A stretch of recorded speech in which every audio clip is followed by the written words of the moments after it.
been hearing that it has a 120 hertz refresh rate for Really? the wide display and a huge, large battery, 5,000 mAh. It's also ready to support everyone who needs to use it. Either you want to use it for gaming, to content create, like a lot of people. Even at night, because again, amazing nightography with the Samsung camera. So go ahead and check it out. And I think, you know, a lot of people, their main concern is like, all right, Miracle, we know it's a great phone. We know it's the best one in the market, but how much is the price? It is quite expensive, but with the deals, 4 million, Eterna, I think they're going to be cool with it. It's 4 million of cashbacks. Yes. It's crazy. Value, dude. That's super value. But back to this now. We took a look at the keys to victory for Geek Fam. Now, what about Onyx? Let's take a look here. Prioritizing Kyrie's hero in the first phase of the draft. This is something that was definitely not seen at all. And restoring Boots' strong lane. Now, I'm mentioning these two right in the get-go because, honestly, it was a very different Onyx that we saw play yesterday. Onyx, usually they win through Kyrie and Boots, playing to the strong side with a great mid-lane presence into that jungle. So the fact that they played for CW in the gold lane, prioritizing his heroes and letting Kyrie pick a hero in towards the end. And even then, it's not an assassin, it's not a carry hero, it's mostly utility. And for the Granger, we'll leave that, we'll just say that one was an experiment. It was a very wild experiment, but still, nonetheless, an experiment. If Onyx wants to win and get back on track, they need to do what made them so special in Season 10, 11, and MSC, which is the things you see on screen. By the way, Albert's on screen.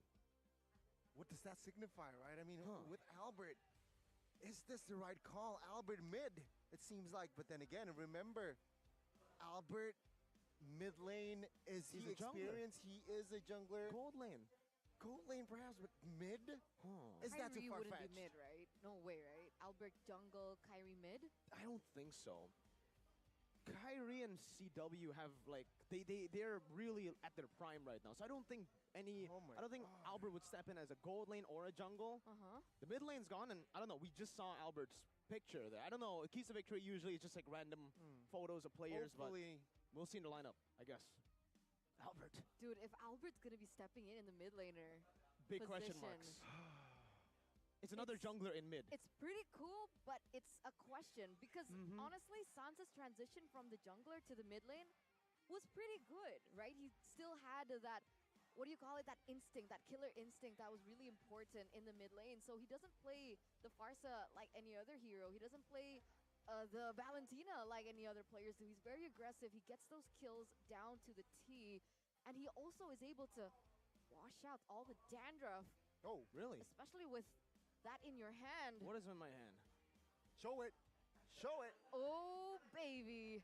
Don't let your match become a mess because of wet and itchy dandruff. Move on to Head and Shoulders Gatot Kacha and be 100% confident. Wet and itchy dandruff will be wiped out. Muscles of iron, bones of steel. There you go. What is that in your hand? Geldim story atıyordum ya Instagram'a. Head and shoulders. This is how Eterna keeps her hair so beautiful. Şu şeyi öğrenin artık arkadaşlar. Yayın açtığımda ilk 2-3 dakika mikrofonum kapalı olur. O ara bir şeylerle ilgilenirim. Hani yayın bildirimidir, oyuna çağırmaktır vesaire vesaire. Albert oynasın ya bugün. Bir Albert'i izleyelim. Ne diyorsunuz? Geek Fam, they have a lot of ambitions this season. They are looking to win it all, and against the MSC champions, will it be possible? Is it going to be something easy that they can do? It's Albert! Oh my god! Albert oynuyor beyler. Oh my god, let's welcome Albert AP oynuyor. Ne alaka amına koyayım? Bir dakika kim oynamıyor ben anlamadım. Albert.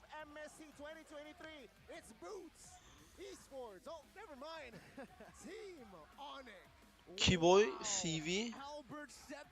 Albert AP oynuyor.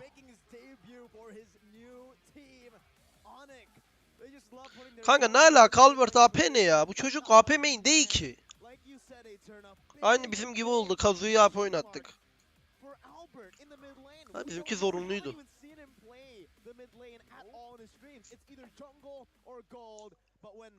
Sans yine yok. Sans'ı saklıyorlar galiba.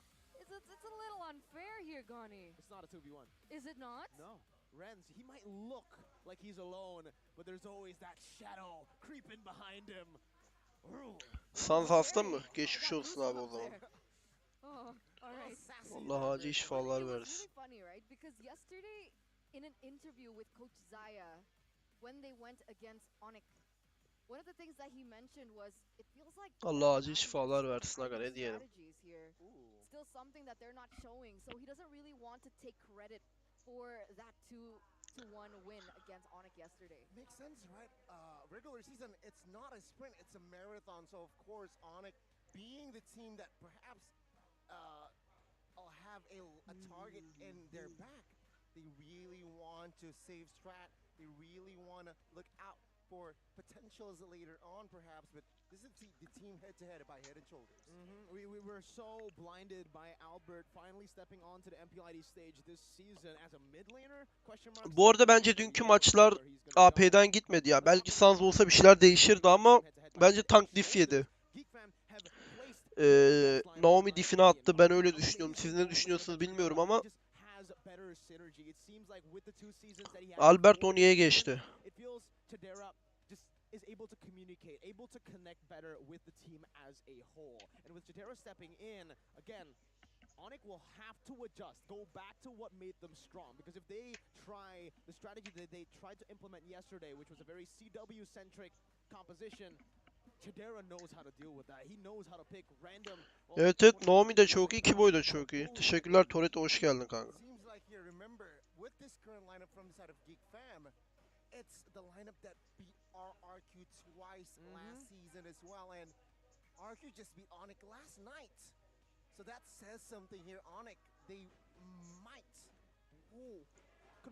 go to his challenge. Oh, there you go. It feels like a rock, scissors, paper kind of situation, right, Gani, that you mentioned. But here it is, a new team, a new role. This is going to be Albert's first time playing as Kiboy'un etki bırakmama sebebi o rakibe Q oynanmazdı kanka. Hiçbir şekilde Q oynayamazdı o rakibe. Niye Q aldı bilmiyorum. Kufra'ya karşı Q oynamak çok zor. Kiboy ama dün Furkan Q aldığıma şöyle... Evet evet diyorum ya. Apex Asya'dan teklif gelse gider misin? Takım satar mısın? Kanka bu takım satma olmuyor ki. Asya'dan kime teklif gelse gider ama Asya'dan hiçbir kimseye teklif gelmez Türkiye'ye kolay kolay. En az bir sene sonra falan belki. Naomi Falcon'da zaten sana karşı da oynasan daha iyi bilirsin. Valla kanka ben zaten bunu çoğu zaman cevapladım. Gerçekten Naomi iyi bir oyuncu. Hani ona karşı oynarken zorlanıyorsunuz. Fark yaratan bir tank oyuncusu. Aleykümselam, hoş geldiniz yeni gelenler. Samsung Galaxy kaçtı la, onunla oynuyorlar.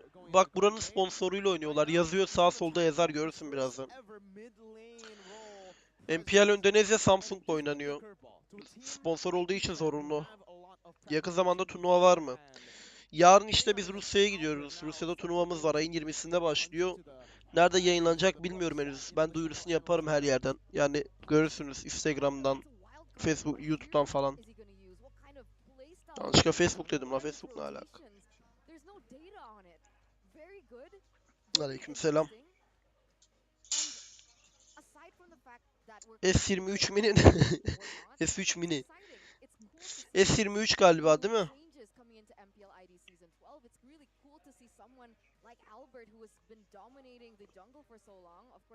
Yani Asya'ya giden oyuncu kendini geliştirir. Asya'ya gidilir teklif gelse ama şöyle bir sorun olur. İletişim sıkıntısı yaşarsın. Ona alışmak çok zaman alır. Luka abi Kufra oynarken oyuna etkimi katamıyorum. Sadece Kufra oynarken Kufra hakkında küçük de olsa bir tüyo verebilir misin? Watashiva Emir. Bence Kufra oynarken, bu arada benim de Kufra'm çok iyi değil. Ne kadar çok maçım olsa da hani bu Kiboy, bu Naomi kadar iyi oynamıyorum Kufra'yı. Ama Kufra oynarken sana verebileceğim en iyi tüyo, hiçbir zaman rakibe görüşünü verme. Rakip sürekli desin ki acaba Kufra nerede diye düşünsün. Ya o mantıklı oyna. Ve şey yap. Her gördüğün adama atlama. Garanti kill'lere atla.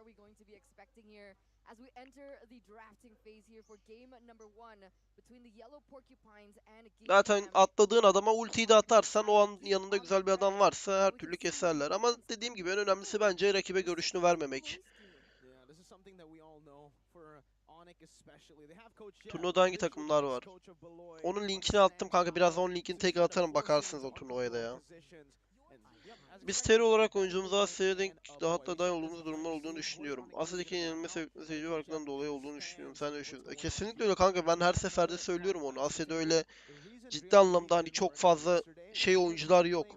İyi oyuncular var ama bizim Türklerde de çok yetenekli oyuncular var. Hani tecrübelenseler onlardan bile daha iyi oynarlar. Çok rahat. Ama Traxxin de dediği gibi çok fazla koçluk ve makro oyunda çok fazla fark var Asya ile Türkiye arasında. Ya biz her yurt dışına gittiğimizde, yurt dışındaki takımlarla scrim attığımızda nereye geldik la biz diyoruz. Çünkü ya Türkiye'de oynadığımız bu bütün takımlar için geçer. Türkiye'deki bütün takımlar. Türkiye'de oynadığımız hiçbir takımdan bir şey öğrenemiyoruz. Ama Asya'dakilerden öğreniyoruz cidden bak.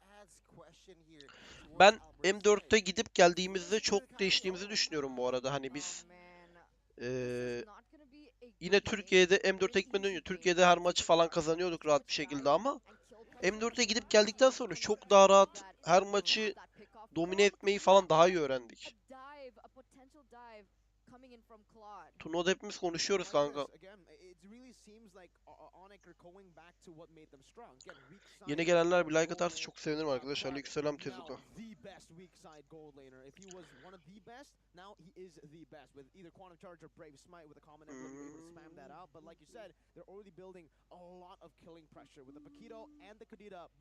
Another thing that they're putting into their lineup is the classic Onyx Flex. Now for the Kadita and the Paquito, you don't know where they're going. Yine Paquito aldılar. Her zamanki gibi Paquito'yu FP'ye kilitliyorlar. Flex yaptıkları için kilitliyorlar galiba. Hem XP hem Jungle'a gönderip rakibin kafasını karıştırıyorlar. Rakip de ona benzer bir şey yaptı. Fredrin Parks'a çekti. Oradan da bir Cloud Kadita gelmiş. Kadita kötü pick değil. Albert oynayabilir diye düşünüyorum. Beatrix güzel, Beatrix güzel.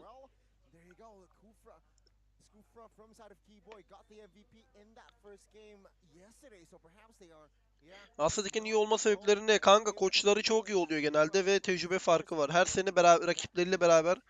Ya orada aynı seviyede olan çok fazla takım var. Ben Türkiye'de bizim seviyemizde olan takım olduğunu düşünmüyorum. O yüzden kendimizi bir yere kadar götürüp ondan fazlasını yapamıyoruz. Kendimizi geliştiremiyoruz. Ama oradakiler hepsi aynı seviyede. Birbirlerini yendikçe daha çok şey öğreniyorlar. Kadita oynamaz. Kairi Jungle.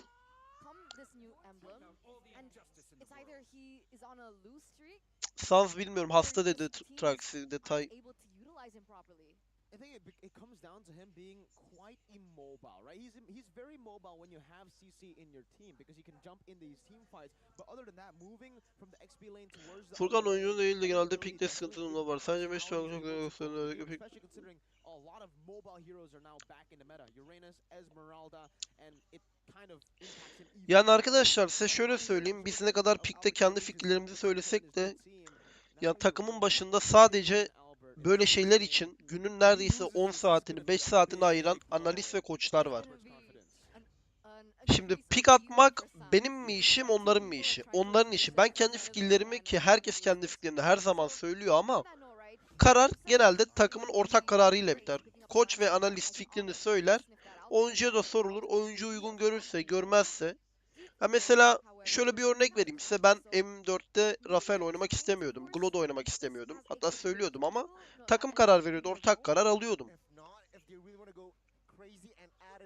Yoksa hani bana kalsa ben sadece pik atsam atarım kendime göre. Kendi pikimi atarım ama şimdi karşımdaki adamlar sadece pike çalışıyor. Ben o adamlara karşı nasıl pik atayım? O yüzden ben pek karışmıyorum. Sadece karışılacak yerlerde fikrimi sunuyorum. Ona göre pik atılıyor. Ama dediğim gibi hani koçların işi ve analistlerin işi bu yani.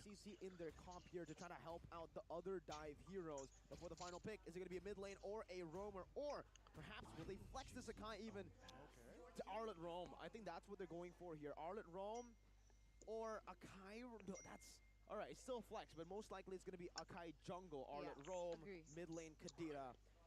At this point, Geek fam, they can just utilize the Şimdi ne yaptılar kanka bakalım. they've built is already pretty strong. They go for Bu nasıl pick a ya? laner with good peel. I would say something like a Uranus. Tamam, jungle Akai yok, jungle Pakuto, XP, Arlot, Kadita mid, Akai tank, Cloud. Tamam, güzel. Bilmiyorum, ben kararsız kaldım, picklerini pek anlamadım ya. Oni'nin var böyle değişik hareketleri. M4'ün bize ne katkısı olmuştu? M4'te biz makro oyunu çok iyi yapmaya başlamıştık. Yani takım oyunumuz çok gelişmişti.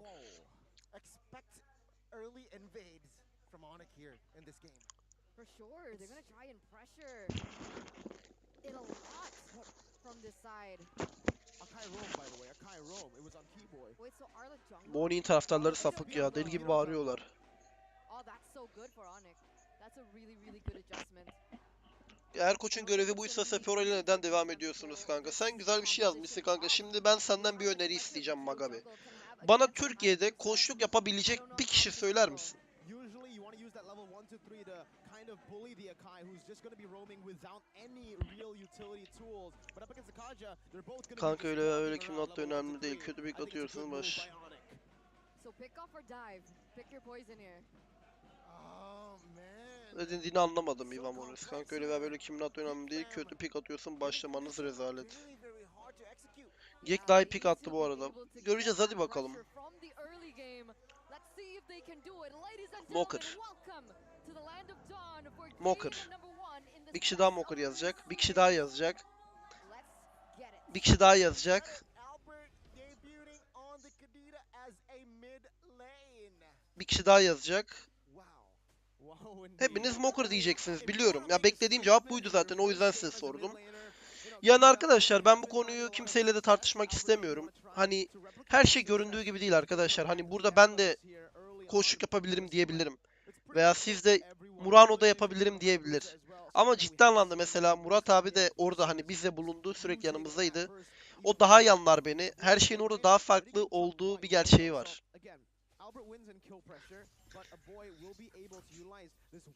Ya zaten sizden beklediğim cevap buydu. Mocker cevabını bekliyordum, o yüzden size sordum.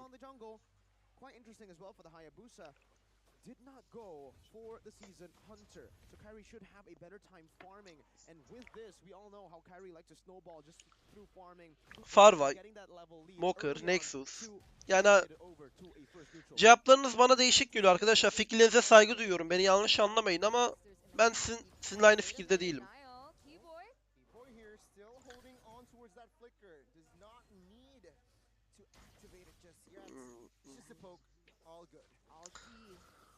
Game here. And yeah, back to the point, right? I think Geek fam, they're trying to at least stave off the pressure that the mid-game power spike of Onyx can have. And so they are trying to go for late game insurances in their talents. It does make sense. But with how this early game has been going so far, I thought Geek fam would play a little bit more aggressive, seeing as Onyx, they're very reliant on that level 4 power spike. But so far, nothing just yet. It's because both these teams are actually relying on that level 4 power spike. Neyse, maça fokuslanın ya arkadaşlar. Tartışmanıza bile gerek yok bence. Şunu en hızlı moda alayım da maçı izleyelim ya. Şimdi koçluk tartışması yapmayın. Fikirlerinize saygı duyuyorum ama siz de benimkine saygı duyun arkadaşlar. Kabullenmemek veya kabullenmek değil bu.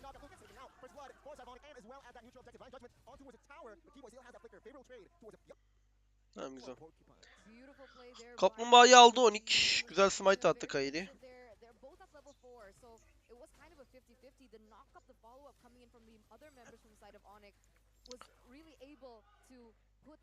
Hayabusa in his place, and this is one of the reasons why I don't really like the Hayabusa jungle right now. I feel like he's very susceptible to CC, crowd control, and that's the entirety of Onyx composition right now. But looking at the talents prediction, it's going to be a 2 versus 4. Mirko, again, the lone wolf. It's the curse, man. It's the curse. You know what's up here. But for Geek fam, honestly, I think early game, this is what they kind of anticipated was going to happen. Up against an Akai and a Paquito in the jungle with Season Hunter. The fact that they went Weapon Mastery shows you that, again, they don't want to go for this neutral objectives. Kyrie getting engaged on, though. So able to escape. Let's take a look at the items here. very quick early game for the Beatrix. He's going to hit that power spike a bit sooner compared to Mirko mu Leo mu? Kanka Mirko bence en iyi spiker bu arada. Hani oyundan hem anlama konusunda hem sunma anasında en iyisi Mirko ama Leo çok samimi bir adam. Onunla tanışma fırsatımız falan bir iki kere oldu. Çok iyi bir adam. Öyle söyleyeyim sana. Mikro'yu da severim bu arada. O da çok kaliteli, samimi bir adam ama Leo'nun ayrı bir böyle Türklere karşı bir şeyi var ya. Türkleri çok seviyor. It's a dead lane. It's literally both of these. Yeah, both these XPs are just clearing out to just roam around to help each other out. I think the Fredrin overall will have a bit of an edge because he doesn't need to use the mana. Mobile Legends'ta en iyi oyun bilgisi olan spikerlerden Mirko. Ha, şey var pardon. İlk başta Murano var. Ondan sonra Mirko geliyor. Öyle öyle devam ediyor.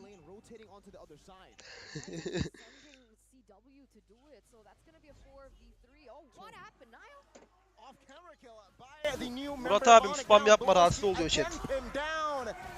Good night, Onyx with the secure. Good night, of kills Onyx. and Turtle. Yeah, that's a 2,000 gold lead for Onyx being able to secure yet another objective. And meanwhile, CW, like you mentioned, very individual there. Doesn't really need much help, but Keyboy here might get punished. That's definitely the reason Murat why abimin üstüne gitmeyin lan. defense, talent, and emblem, right? Yeah. He needs something to help him out with his aggression. He loves just staying in front of his opponent's face, and with the emblem changes, we have seen a bit of a change earlier. Here again, Boots is dealing some damage, but like expected, I mean, not enough damage to really go and take him on. But this has helped Keyboy so much in their last few games. Albert. Oh my god, a good setup, Aloyski. Fortunately, the flicker as Evet evet, Filipinler bayağı seviyor Türkleri Süleyman. Şeyleri de çok seviyor ya, insanları falan da Oğlum Onyx ne yaptı lan?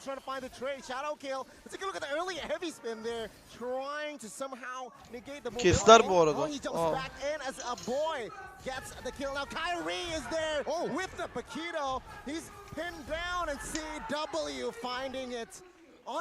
Winning trades left and right. That was the execution Onyx. situation coming in from Onyx, but it took 3 members to miss, and then finally they're able to punish Nile there in the top side. That's a lot of resources. Murat abi, o Kamboçya'nın gece hayatı burada konuşulmaz abi. Onu senle daha nezih bir ortamda konuşacağız. Drafted with the way that they chose their talents, they're not going to go for these contests on the neutral objectives, but last Turtle they kind of did and they lost. That's the thing. I think Geek Fam aren't really using what they've kind of built for themselves in the draft. Neutral objectives, very hard to take already because of the fact of their composition. It's more of a pick-off slash poke comp. So, Geek Fam, I think at this point, they need to try to ignore the Ronaldo mu daha iyi, Murano mu? Murano bence.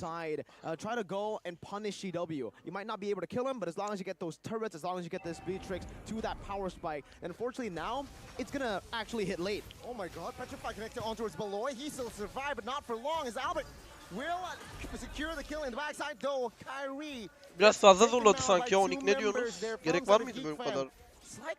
Kaplumbağa falan da vardı çünkü. This is what Geek Fam needs here. Finding the right trade, finding the right target. And luckily that they actually took down Kyrie in the process. They were able to punish his aggressive moves there. They're going to be able to deny that neutral objective away from Onyx for the meantime. And I saw that Onyx CW picked up the golden staff. Is that enough, Mirko, for these team fights? Definitely. In the 7 minute, getting a golden staff is massive for a Claude. And now there's another. Murat abim sende niye üyelik yok, ayıp değil mi? Back again to the topic. CW, if you get the golden staff faster, 15 lira. 15 liralık üyelik aldım. Rusya'da tatil yapalım biraz. CW, you can see him starting to participate in fights compared to last time. Oh, flicker, heavy spin on towards Luke in the backside. Beloyski gets taken down again. 0-5-1 here for the roamer from the Philippines. As Geek Fam will retreat from that neutral objective. Kala çatıya falan gitmiş adama bak. Nile now with the shadow is able to escape. But Onyx again winning across the map. Baloyski ve Kyrie aynı takımda oynuyordu. Onyx Filipin'de. İkisi de Onyx Endonezya'ya geçti sonra. Pardon. Biri Onyx Endonezya'ya, biri Geek Fam'e geçti. Again, Onyx with their domination now already invading the jungles of the Geeks. It's good. It's really good. İban atayım 500 lira mı açın? Tam vallahi attım WhatsApp'tan abi. The fact that they got 3 Vallahi neutral WhatsApp'tan objectives, that's attım. so much map pressure for them, especially with the bakalım. turrets taken down that they've been Nerede kind of Murat? poking with CW in that weak side, giving them a good matchup. And now the corrosion side. We mentioned Golden Staff at 7. Corrosion in 8 is even worse for Geek fam, even better for Onyx. They're going to start just clumping up together. At this Abi point, they attım don't sana even need to split. They WhatsApp'tan. don't even need to Bir care bana about these 500 side lira lanes. atsana. Just clear it a bit and then group up, force team fights, and Geek fam, they're not really going to have a good time here. I mean, yeah, you're right? Because with how much dive Onyx has, Geek fam, they don't have any AOECC. The only person they can rely on is Beloyski, and he gets taken out right over there. They need to choose. They need to pick their battles, and with how do they Furkan atarsa prioritize, ses at. right? Tam Boots can atarsa go in, atarım. Kyrie can go in, CW can also go in. Keyboy is also really great at finding the openings to just isolate one of the members from the side of Geek fam. And then we have Alberts, but Niall here in the bottom lane. Oh, will be able to escape with the quad shadow there, so no problem. 5,000 gold lead here in hand, and another turret will fall. Luke now soaking a lot of damage. Oh, blazing towards the backside. Will it be enough to take him down? Not just yet, as Luke will be able to survive. Oh, CW! Kesti will lan be taken CW, out nasıl off kesti? camera there. Great pick off by Niall. A bit too Yeah. chaotic. From Onyx? Hadi at Murat abi, hadi I think it's bekliyoruz. just really, really unfortunate for CW that he kind of went in a bit too deep and his team did not have his Hold on. back in the BMI. It was Niall Ne? waiting in the back that was already kind of seen because he was seen Saat first in that 12.55'te team Murat fight. And this is what Geek Fam need to tarafından try to Fast look ile for. gönderilen Isolate these 31 targets TL one by one. If they are able to do that, they 5001 create so oğlu much space hesabınıza for the backline geçmiştir. of Boy and Chidera. I guess it's getting predictable, right? The movement. CW goes Vay in amına with the koyayım. BMI, and so Zaten bana 30 bin Niall lira picked that gönderdiler up really arkadaşlar. well. And you're right, with the resources coming from Beloyski here, being able to use a divine judgment Ya bu to kadar fazla para really pin down göndermeseydin ya. CW, I don't think that's a move that you want to repeat coming to this next Lord. Allah razı olsun abi, bununla bir sene geçinirim ben. Already hand cam here again by Samsung Galaxy S23 Series 5G now. Will Geek Fam contest? That seems to be the action as Keyboy will lose his immortality, finds the Lord. Take a look Kanka at adam the her yerde action esprisini there by the patlatıyor, side of görüyorsun. Geek Fam. Harry will secure his position there. It's a trade. Is the trade 31 worth kuruş the Lord atmamış. for Keyboy? No, definitely not. It wasn't even Keyboy fully İyi dead. It was just an tarafından bakmak immortality. lazım. Beautifully built by Keyboy, by the way. He prioritized it quite early. And this is what we've been seeing from a lot of different roamers. Immortality first item. He did go for the Dreadnought. He has a few, even a robe here. So he's just relying on base damage, not fully passives from built items, and then going for the Immortality. As a roamer who wants to keep on diving, that's what you're supposed to do. For Beloy, though, he's not doing that. He's doing the brute force breastplate instantly, just wanting more movement speed in these Yoluna team fights, taş and instantly to a koydum robe. So elleri. his survivability is definitely not going to be as much as Keyboy, who can not just withstand Lord'u in the front tuttular line, bu arada. but Güzel he can maç actually just hemen bitmeyecek. sacrifice himself with that immo. Ki zaten çok gold farkı Wait, yokmuş, wait, bitiremezler wait. öyle. If CW picks 5k up the gold wand, fark. does that deny the pressure from the Hayabusa? Yeah, Hayabusa and Beatrix, the two winning conditions, just nullified instantly. And that's why Onyx are just, again, grouping up, utilizing Harbi another 4 power lira, spike. 4 lira This is what hangi you're banka supposed to alıyor? do. Oh, take a look at this Keyboy. This time, with no flicker and immortal, will be taken out now. Very sneaky here, looking for the right timing. He knows the whereabouts of Albert. Will he commit this time? Albert has a lot of resources to escape, and there you go, the petrify and the rough waves. Albert iyi oynadı, bayağı iyi oynadı. Nile to a low HP. Luke though re-engaging on towards Albert. Albert'in Albert yeni has main'i no AP mi resources for the yoksa? backside. It is Kadera taking Ne out diyorsunuz? Boy. Using the wings by wings, and it's this time it's Luke who is not going to survive. Two members taken out as Geek Fam. Yeah, losing Kadera and Luke. Yeah, that's a huge advantage for Onyx there. And I would have sworn that Niall arada would Boots have flash used attı. Shadow Kill before Albert can use her ultimate. It's the understanding of the player, I think. For Aleykümselam. Albert, he understands exactly how the combos work, the timing. So the Petrify actually came in right as the Quad Shadow got to him. He was not able to pop that Shadow Kill in time. And before he actually popped the Petrify, he already had that Breath of the Ocean. So he was ready. Once he saw, that's the reaction time of a jungler, man. Exactly. It's just, you know the matchups, you know the combos, so you're just so chill in those situations. That's why I wanted to point that out. I was like, you know, in any different condition, if the Kadita was a Ne little oldu bit ya, too neyin slow, molası bu? that would have been Kadita forcing to use her ultimate, not onto Bayılmayın Hayabusa, but the bu other oğlum. way around. Mhm. But the way that worked, I was like, wow, impressive. It's really impressive. Albert's been popping off, really. Like I think he's been one of the Bitti standouts in mi this game. 0 hikayemiz? deaths, and is this the first technical pause this season? Yes, I think so. Ooh. I don't remember any pauses before this. No, well, ladies and gentlemen, welcome to the first pause of season 12 MPLID. Welcome to the English podcast. How did you know what I was gonna say? PODCAST. That's the spelling. P-O-D. Oh, I thought you were abbreviating something. You were just spelling podcast. Come on, Gani. That would be a cool abbreviation, though. Imagine, just try to make it an abbreviation. Apex Adam hesabı atsan English. bir 35 yoksa 5 No, atsın. that's a bit too long. I was talking about the PODCAST. Mid pause yapın FF. That's That's pretty long too. But you know what's not long? What? I was about to say this Aleykümselam game, but Ahmet, this game hoş is geldin. actually How getting many minutes has it been? to a point where it's Yeni gelenler bir actually like atsın. Şu pretty like'ı 100 long. yapalım ya arkadaşlar. Geek You can like actually atmıyoruz. force this. 12 13 minutes. 13 minutes. If Geek can actually force this towards the late game, that Beatrix getting that power spike could be massive because once the Beatrix gets the Benim win in yayınımın nature, kalitesi güzelmiş lan. that's gonna be big. Vallahi bak Wait ha. though, let's take a Şimdi look kendi at. telefondan bakıyorum da. Interesting. I Bak didn't bu- actually get to see this in Mesela Oh My game. Venus falan böyle It's yayın a açıyorlar ki bu master kadar kaliteli assassin değil on bu. the Kadita, Ciddiyim. understanding how Albert usually likes to play in the Çin jungle. pornosu He has gibi that onlar killer hiç. instinct similarly to Sans. So he's always going to be alone. He's always going to be flanking left and right. So this is why the master assassin gives him so much more killing pressure. As you can see from the attributes, it's in Indonesian, but don't worry, I got you guys. 4% damage increase. Batuhan when abi hoş there's geldin. no Yolculuk teammates yarın abi. Yarın around. akşam And uçağımız that var. 4% is massive. Remember, you're already building so much pen. You already have a pen. Mustafa iyidir kanka, from sen ne the yapıyorsun? assassin emblem. Plus, you get Genius One or Divine Glaive, and boom, that's a lot of penetration. And even a tank will get one-shotted. Okay, I have a question Even now. Uranus. Yeah, Uranus definitely can be penetrated with that. Oo yeah, back Nick, to my oo question. Nick, oo With Nick. that emblem and that choice of talent, I can imagine that it would have a lot of pressure during laning phase, right? Because that's when I feel a lot of heroes are isolated. But when it's in the 13th minute of the game like now, Yes. and where Geek Fam are also trying to prioritize pickoffs, does it still work the same way? Is it good? Yes and no. Well, yes, here in this condition, because Geek Fam likes to actually utilize different angles with their composition, they need to come in from different angles. So if the Kadito waits in a certain bush, then Niall's going to be caught. We saw that 2 times now, and that's why the Master Assassin has been just super value. Laning phase and out. I feel like Albert has did that right, looking for the off angles, bushes, and yeah, that's I think the approach for the side. Turnuva hakkında açıklama arkadaşlar. Rusya So kazandı, what düzenlenecek is bir the turnuva. Kadita usually on? What's their Falcon, usual Team talent? Hawk, It 2 really tane depends, Arap honestly. 'Cause I've takımı. seen agility a lot. Well, Ee, agility is definitely one of the Kamboçya, top bir de picks here. If you Moğolistan want to just takımları rotate var, across bir the de map, Devil get var. those ganks. You can also Güzel bir technically go turnuva. weapon mastery if you need more damage, if the Araplar game is dışındaki going towards the takımlar later iyi stage, takımlar. but you usually want to just go for snowball. 20 Bargain Temmuz'da Hunter becomes a başlıyor. pretty Turnuva good nerede option yayınlanacak just to bilmiyorum. get to Tam those item bilgim power yok. spikes faster in the Yeah. game while you Onun snowball with the bilgilerini agility paylaşırım already around the açıklandığı map. zaman. And, you know, because you don't Onun really dışında need a ödül lot of havuzu resources on the 30 bin Kadita. dolar. Well, Birinci I mean, if takım you're 12 scaredy bin cat, dolar you mı pick neye up veriyorlar? tenacity like me. Yeah, Öyleymiş. but don't do that.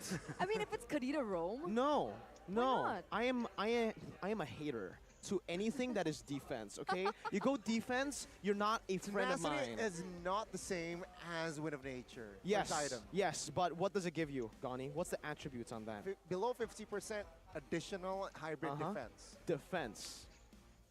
I think he's like that type of person that looks at the world like the best defense is a great offense. Exactly. Exactly. Albert sees it the same way, man. We have it. Exactly, We have that kesinlikle connection. demek dedim It's ama- been since season 9, remember? When I waved to him? Exactly. Oh yeah, you guys are like What happened to it? telepathically talking. What happened? Look, I'll just give him a thumbs up again. Wait, Okay. he's I don't not on think he's- cam yet. He's not seeing. Fixtür çekilmedi I'm daha. trying. It's not working. Albert Nielsen Iskandar. That's his full name. Man, the venue is packed early on. That's Onyx for you. Yeah, it is. I like their new jackets. How come I've never seen you wear their jackets? This new jacket, it's a new season. Oh, okay. Nice save, Gani. Come on. Come on. Well, honestly, Geek Fam is pretty good. I mean, I really like their new jerseys The red here. one? The black and red Şu one. kızları The one they're parayla wearing tutuyorlar right la now galiba. on Vallahi. stage. Oh, Is that the Lord Oh. Trinchera? Aa şey lan bu. G. Ne? İsmini unuttum. Is that Gerald? Ya ismi neydi bu çocuğun? Trinchera? Yes, Did I it pronounce He's his in the name building. right? Diyecek Gerald şimdi. Trinkera in the building. Trinchera. Who is he supporting here? Well, Beloy? he has an Kyrie. Evo's hoodie, but we all know where he's sitting. Yellow side, Onyx. Yellow side? Yeah, he was sitting next to the Onyx girls. Oh. Ooh. Is it? Oh, okay. I No, was not in that Utanma, way. utanma. Glar's a loyal man. I know him. You Utanma. know, loyal people know loyal people. Yeah, you're right. You're right. Me and Dilar. Gacılar çekiniyor ya. Gerald. Yeah, that's his name. That's I was gonna So, say from Rivera. A Sorry. fun fact: Gerald Glar is Gerald backwards, like the Dilar Yeah. part. Gerald, Rald, Dilar. Aynen Dılar Yeah. Are you Dılar. serious? Doğru. Yes. So it's like Samuel Thomas. Yes. Yes. Oh, I didn't know that. Yeah, fun fact. You know, there's something with Onyx players, and just they like to reverse their names. Oh, cause he used to be an Onyx. So I would be Çocuğa bak. Enog. Yeah. You know, Kyrie's Yeah, other I name don't think it works. Enog. is Iriak. What's mine? Enog. Wait, I need to spell my name. Too long. I can't do this. Oh, Rens, What are your though. names spelled backwards? Oh, ladies and gentlemen? wait. Okay, I have a sixth sense. Go. You guys probably can't see who's in the Go. room right now, but it's not Go. just Marky and Rens. Right in Okay. the middle there, next to Marky, actually with his arm over Marky, it's the Shadow Analyst. With Kalp his yolla la beautiful bizi. beard. Kalp I'm yolla getting kalp. suspicious here. Flo? Who is the shadow analyst that you keep mentioning? Is it Flo spelled backwards? I don't know, man, but I can't describe him. It's like this guy is so mysterious, and he is always but he's always there. You guys can't see him, but I can, guys. Because Miracle keeps like mentioning the shadow analyst. At first I thought it was a joke, but No. now coming into season 12, he's still saying the same thing, and I'm like, who is the shadow analyst for Geek? I'm so confused. Are you delusional? Is my question. Yeah, That I was might about to be. I ask. mean- are you okay? We'll have to see, right? It comes down to the revelation. If they never announce it, then maybe it's just an illusion in my head. But if they do, then I called it. Okay, Okay. fair enough. Fair enough. There you go, chat, Fair enough. audience. Wait. Yeah, Kayri badan Kayri. Podcast. podcast. This is just what happens when a pause happens, Yeah. but it's all right, ladies and Do you gentlemen. wanna Please be patient with us. Do you want to go back You to the wanna- game? You want to talk about You wanna? what's going on? Yeah. Yeah, Yeah? I think for I need consent. I think for Geek Fam, it's gonna be really good if they are able to prolong this game, right? I mean, Geek Fam have never been a laning phase team. They've always been a team fighty pick-off team around the map. So they want to get rid of the laning Kanka o phase kızların çoğu ASAP. trans boşa Especially heveslenmeyin. considering, you know, they literally picked up Endonezya'da öyle Frederick. şeyler yok Yeah, you kanka. don't Çok wanna lane. You çok wanna try to nadir utilize vardır. O this senin Frederick, söylediğin the taunts, the Tayland, utility, and even the Kamboçya, sustain in these team fights. öyle ülkelerde Looking at his vardır. build Yani right Endonezya'da now, trans yoktur with the bile Athena neredeyse. and the Yok denecek dominance, kadar I az. think he should be able to tank up the magic damage, but that's a little bit too much physical. CW's already on the way to a Melphic Roar. 13 minutes, if you get full items in 13 minutes on a Claude, usually it's over. But you have a way to counter him. That's the Divine Judgment. It Rusya'dan comes down nargile to vlogu a yok mu? boy Olursa iyi getting these çekeriz. crazy good feather airstrikes to poke him down before the fight even starts, and then Beloy using this Divine Judgment at the right time. Because even Chadera, I don't think he's respecting CW too much against La hadi amına CW koyayım ya, ne and the beklettiniz bizi Arlet. ya? No win in nature. He's actually building towards a Haas Claw, so he's banking on more damage. I like that. You like more damage. Mm-hmm. And You it like doesn't more really have to damage. get to that point, seeing as how intrusive, honestly, Onyx has been playing. Just getting caught out one by one, they get picked off.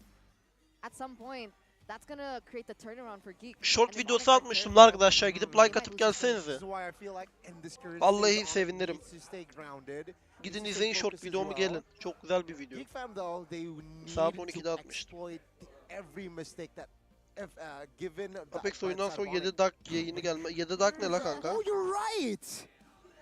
Alfa mı PH members Interesting. Indonesia'nın Onyx PH ülkelerine kayırdılar. assemble. Marki Balo All isyanları former diye. Onyx PH members in Indonesia are now at the MPL arena. We have Kyrie and Yeb on Onyx. We have Dalarski in the audience. And we also have Marky and Beloyski. Boğaz mı var diye müşteri sayışar Wow, olmuş şu an. full Onyx PH reunion. Hate, where are you, man? I'm disappointed you're not in Indo, but have fun in Cambodia. Anyways, though, I really like Geek's gold laner. With his Kadera. build. No, you're saying it wrong. He's building the non-nerd build, so he's not Kadera. He's Chad era. Because it's the Chad era of Geek Fam. I like it. Oh my god, chat era. Audience, is that a 10 out of 10? Is it not a 10 out of 10? I want to know your thoughts, man, because It's an 11. I'd put like 5, but if there was LaFell, I'd give 10. I don't know. I gotta wait. I gotta wait. Chad Era is in the building. And yeah, with the BOD, Malefic Roar. What is he building towards now? House Claws? Mm-hmm. House Claws, perhaps from Yeah. Chad Yeah, Era. the Vampire Mallet, right? The Vampire Mallet and the Legion Sword. Alo. Alo. They gave you a 10 Ne haber out of yeğenim? 10? İyidir evlat, senden ne haber? Come on. Oh, there's a 7. There you go. Mehmet I Ali. saw that. Nasıl gidiyor hayat? Say his name. Say Rick his was name. still the İyi Samsung gidiyor one. ya. Can't see the chat anymore. Ne kadar iyi? Who said 7? Çok iyi. Haydi Yeah, keyfin he yerinde stole bugün. the phone. Kardeşim. Seni bir neşeli gördüm ya ben bugün. Ay ya Murat Dursun güldürdü beni. Ha. Baktım 4 liraya atıyor bana faturayı. Kanıtlamak için. Attı mı? Attı. Abim bana 31 lira attı ya. 2 tane üyelik parası. Vallahi eyvallah. Bir tane bana atsın ya. Dur la dur, ekranı veriyorum arkadaşlar, bekleyin. Ha, ölüyorum hemen. Kanka bu ne? Albert AP oynuyor. İlginç. Bekleyin arkadaşlar, hemen ayarlayacağım. Şöyle yapacağım. Bir daha gireceğim. Kanka bu Emrecan'ı banlama ya. Bunun biraz yazdıklarını okumak istiyorum. Bu eşeğin. Emircan kim lan? Emrecan. Ha. Biraz döksün içine lavuk. Keyfim yerinde bugün. Ban atmayacağım. Bak çayımı içiyorum. Yandan Emrecan'a okuyorum. Emrecan nerede? Terine kötü silah geldi çıkın. Bugün keyfim yerinde. Seni azat ediyorum şu an. Troll yapıyordur ya Emircan. Alabilir ya. Ciddi değildir ya bence. Olabilir reis. Belki onun görüşü öyledir yani. Saygı duyuyoruz. Biz eleştiriye açık insanlarız. Haksız mıyım? Doğrusun dostum. Rusya'daki turnuvanın linkini mi atayım bir dakika. Yoruz.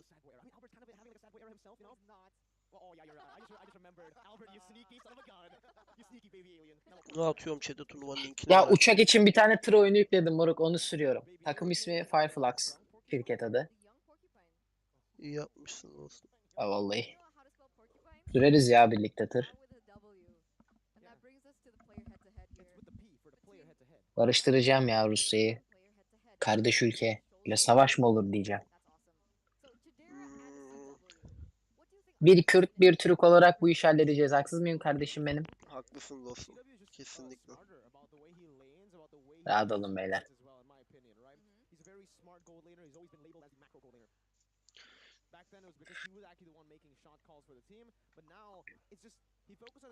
Başladı mı maç? Yayını açayım.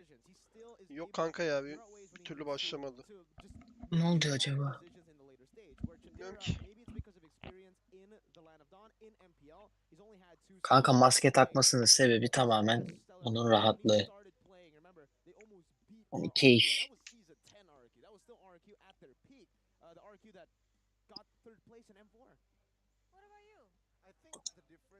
İnsanların yorumları çok iyi ya. Kalbense okusana Furkan. Sunshine takım eski gittiğinde kul altında kalma öğrendiğinde güzel kardeşim. Boğazıma çay kaçtı.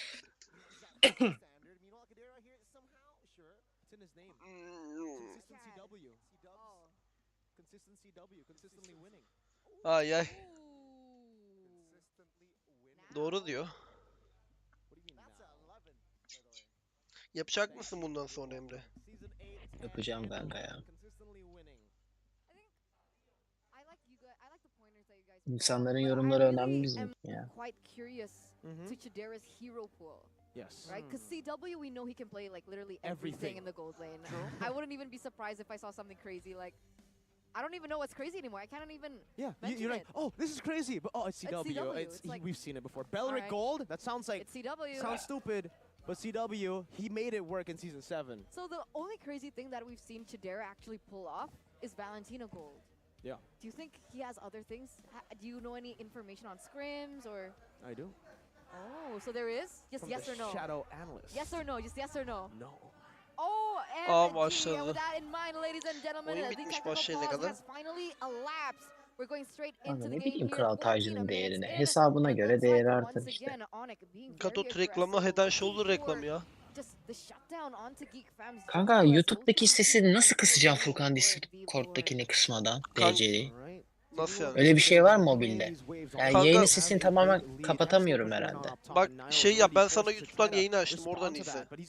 Discord'dan yayını açtım, oradan izle, hem delaylı izlemezsin. Tamam, öyle yapayım bir saniye. Chat'e bakacaksan da Telefondan bakarım. ha öyle yap. Kanka yayın kapanmış bu arada Furkan. Bekle açayım. Aç onu. Ekran gidebilir. Dur şu fight'tan sonra açacağım, bekle. Şu fight'tan sonra açacağım. Hadi oğlum bak kaçırıyorum ben. Oyun bitmiş de olabilir ya. Ya Yeah, that's a 1-for-3 trade, ladies and gentlemen. Onyx really pushing the tempo here. 9,000 gold Amına lead, koyayım, benim and they're ekran gitti starting yine ya, to bir go dakika. crazy here. They're Nerede ki? snowballing even Bekle. further. Neyse ayarlayacağım hemen arkadaşlar, ekran gidip geliyor ya. Ay ay. Bir dakikanızı alacağım, hemen ayarlıyorum.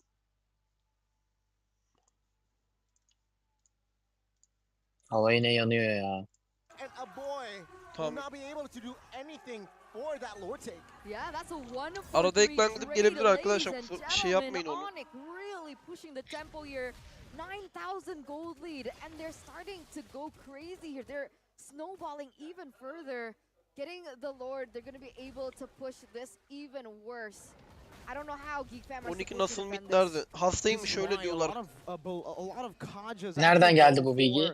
Ali Cabbar mı söyledi hasta olduğunu? Traxi yazdı. Bir arkadaş yazmış. O nereden biliyormuş? Instagram'dan falan görmüş belki, bilmiyorum. Olabilir. My goodness, that damage from Kyrie, you're really seeing that penetration from the Hunter Strike and the Malefic Roar. And it's so difficult, right? Because even if, let's say, Nile gets a really good pick onto CW, Wind of Nature, Spiker outplay, and then söylemiş. he goes in with the Blazing Duet. So now Anladım. CW, he's being very patient with Deflerler his mi la bu resource Lord'u acaba? allocation. He's waiting for these really big resources to get wasted before he goes in, and the damage Maçlar hiç belli olmaz da güzelim. Sen bir şu yayını açsaydın daha iyi olacaktı her şey. Discord'dan mı? He. Kanka ben Discord'dan açınca benim şeydeki yayın gidiyor ya Emre. O zaman hafif delaylı izleriz kanka, bize bir şey olmaz. Öyle yapsan daha iyi olur ya sanki. Ya da YouTube'dan kendi izleyebilirsin. Öyle yapacağım. Ya zaten ben yorum yapmaktan anlamam. İzle geç. Biz Murat Dursun'muş Orada kanka. Lord'u Harika olan deflediler kanka, bakalım bir dahaki. Aa nasıl kesti onu lan? Bir dakika görmedim. Ha flash atmış üstüne. Güzel oynadı orayı Kadera. Kiboy da çok güzel tuttu bu arada Ebusa'yı. And here's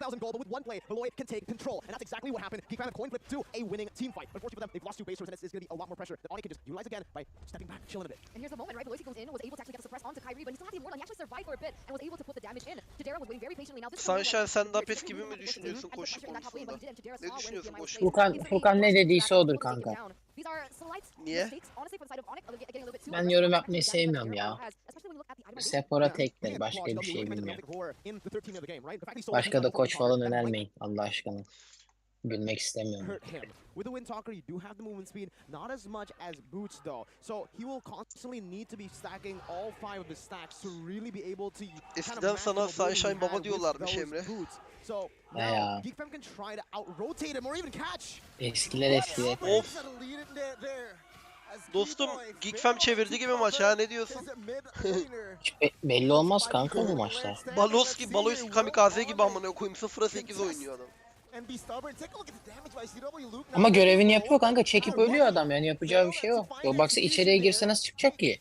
Kadita, Akai.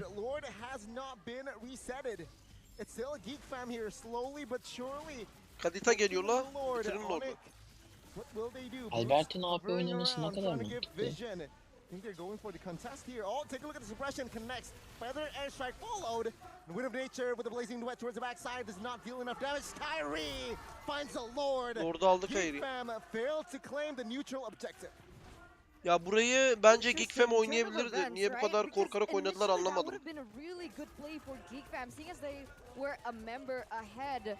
The damage coming from Luke actually forced him to flicker out and then recall, and then it got into a 4v4. They equalized, and Onyx were able to zone out Geek. That's the thing, right? I mean, for Geek Fam, the thing is, for neutral objectives, even towards the very end, you still need to rely on those pickoffs. This is what the composition was built for, and Onyx took complete control of that. They understood what makes Geek Fam's composition works. It's those team fights. So if Onyx just play around, attack from different angles, it's going to be hard for them, and it's hard again. They bait out the feather airstrike before the Lord even crashes. Kyrie. Oh, Kyrie with the winner's run. Oh, what? Nile now is going to be the casualty. Ben senin normal rank daha çok sarıyor ya. Niye? Çetin sorular çok fena. Still has claws though. Let's see here, base turret number 3 alışık will artık be ya. taken down. 4 members defending, 4 members attacking. Let's see. Oh, Like attım mı? Atmadım. Finds one. The damage will fall through. Keyboy still survives. Albert though on the other side is low. Boots soaks in the damage and gets Evet gold. kanka, eskiden Gets mid taken oynuyordum. down as well. It's Sonra another XP, sonra member XP, from Onyx Gold taken falan öyle down. değişti ya. Geek Oynadık Fam, her şey. 20 minutes in. Can still see another day. And this is it. This Emrecan is boş the yapma lan, move seni that banlamayacağım bugün. potentially Kudurduğum win falan for yok, sure. They keyfim lose all yerinde. three inhibitor turrets, but this is when the damage will Mutluyum. start to come through. You can see that now in these long drawn team fights, Onyx, they're getting a little bit messy. And Geek Fam, they're winning it out and getting the CV'nin single klonu trades. çok güzel ya. And if you take, wait, there's another catch. Oh, Albert there. What? Niye banladın lan Emrecan'ı? Punished 3 saniye hava alsın instantly. diye. And now they move onwards. Midside will fall. Onyx will have no high ground for now, apart from C-Dubs. Let's see. Concealed play. Beloyski, very naughty move there. 300 saniye vereceğim ona. Nerede o? Geek Fam still 3 saniye değil, sen genel olarak banladın. And just like that, they've Yanlışlıkla cracked the yaptım mid onu. lane completely open. Still a base turret left though. So let's talk O about maç döndü the şaka details. maka. Geek Fam, the reason they're able to finally push Neyse, yayın on sonrası and look for these açalım crazy Emrecan, team yavaş fights is yavaş. because Chadera, he's hit all 6 items. The real-time probability says Onyx, but I think it's a bit more 50-50 than you guys would think. Map pressure still Onyx, but the fact that Hayabusa Nile built the Sea Halberd, Lan it niye will böyle actually help them with oyuncuların clearing out the other değişiyor side. böyle? Usually for Onyx, they want to try to send Boots over there with his sustain, but because Nile has the Sea Halberd, now Boots is going to have trouble on the other side of the map, and Geek Fam can completely capitalize on that with a solo kill, and if that happens, Onyx composition Instagram'da istekleri crumbles. kabul ediyorum ama GT yapmıyorum kanka. I mean, Şimdi adam istek atıyor. goalie doesn't Adama have the GT yapmıyorum diye adam tribe hands of giriyor. Geek Fam. And look at the Özelden de yazıyorlar mı? right now. Niye Yazıyor. yapmıyorsun lan diye. They're going to try and do the Lord dance. Geçen adamın biri de bana yazdı, bu neyin kompleksi falan dedi, dedim ne alaka.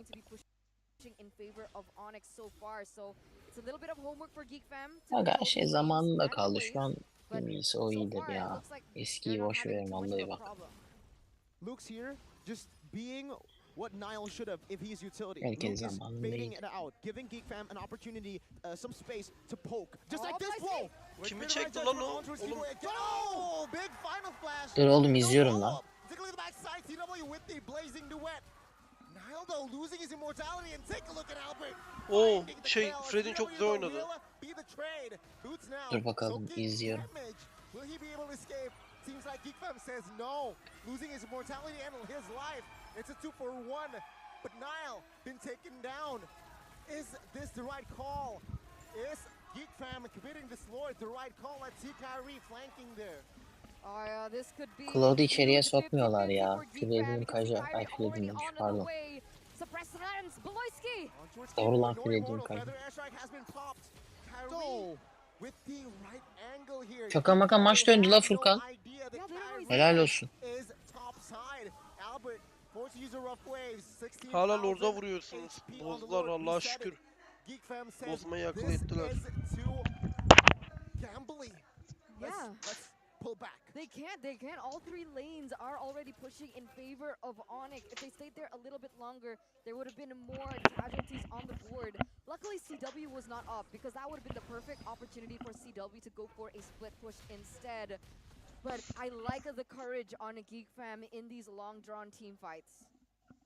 Onyx utilized everything they had in their arsenal. They only had 3 members, but they somehow still made it work because bottom side was pushing in. They had that split push threat because Kyrie never showed himself on the map. He walked on the other side, took the far part to get into that top side bush, while again, Keyboy just walked in front. So that forced Geek fam to understand and respect the lingering threat of a split push. That's why Luke was sent down. If Luke was still there, he would have definitely opened up that top side bush, and Kyrie wouldn't have gone for the retry, but it's too risky. That's the thing, just leaving yourself out of vision, not showing yourself, gives so much to the enemy team, so many questions, and that's why Geek fam weren't able to do that. So now coming into the next one, Onyx once again will have to reset, will have to try to build up these waves, and they're doing it really well.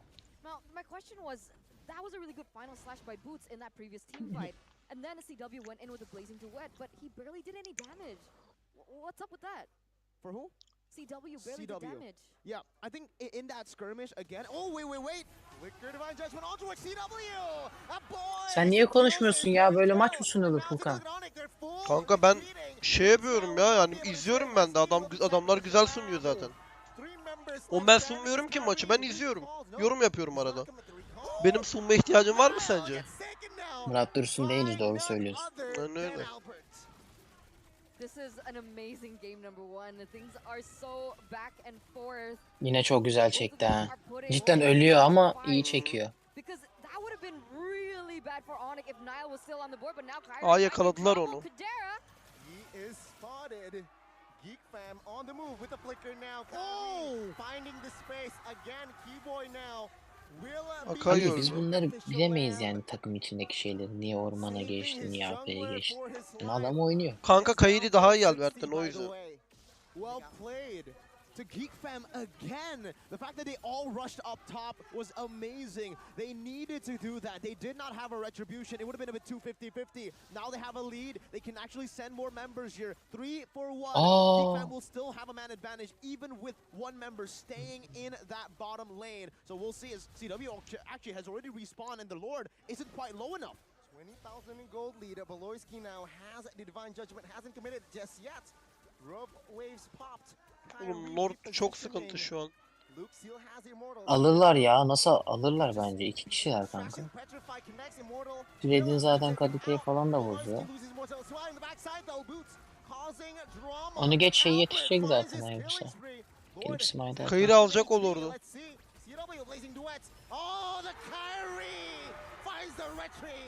Dedim sana Kairi alacak diye. Kanka aldı mı? Bende geride geliyor ya. Aldı da yani pek bir şey, bir işe yaramaz, sadece maçı defleyecek. Aldıysa helal olsun kanka. Bence Lord'a vurmak yerine adamlara dönselerdi şansları daha yüksekti. Gekfem'in mi? Evet. Ama Oni kaçıyordu işte fight'tan, o yüzden giremezlerdi ki. Ne bileyim, Fred'in tutabilir yani aslında. Kaja'da 2 tane şey var. Veya tikse kolay yetişemiyorlar. Yayın mı GG? Yayın GG değil, telefonda yayını izliyorum. Yo, yayın nasıl izliyor? Yok kanka, bir şey olsa söylerim. Ben izliyorum. Oğlum yayın Görüntü bende var. gayet iyi. Oğlum yayında bir şey yok diyorum sana. Ben izliyorum telefondan. Allah Allah. Ha, ne bileyim. Bir şey olsa söylerim zaten.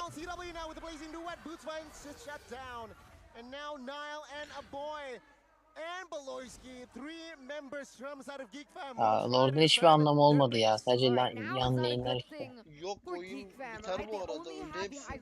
Ya hepsi değil de.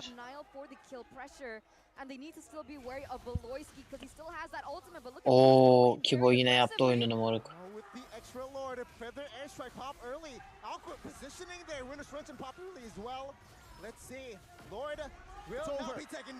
Kanka bunlar nasıl 3 vs 5 fight kaybetti lan?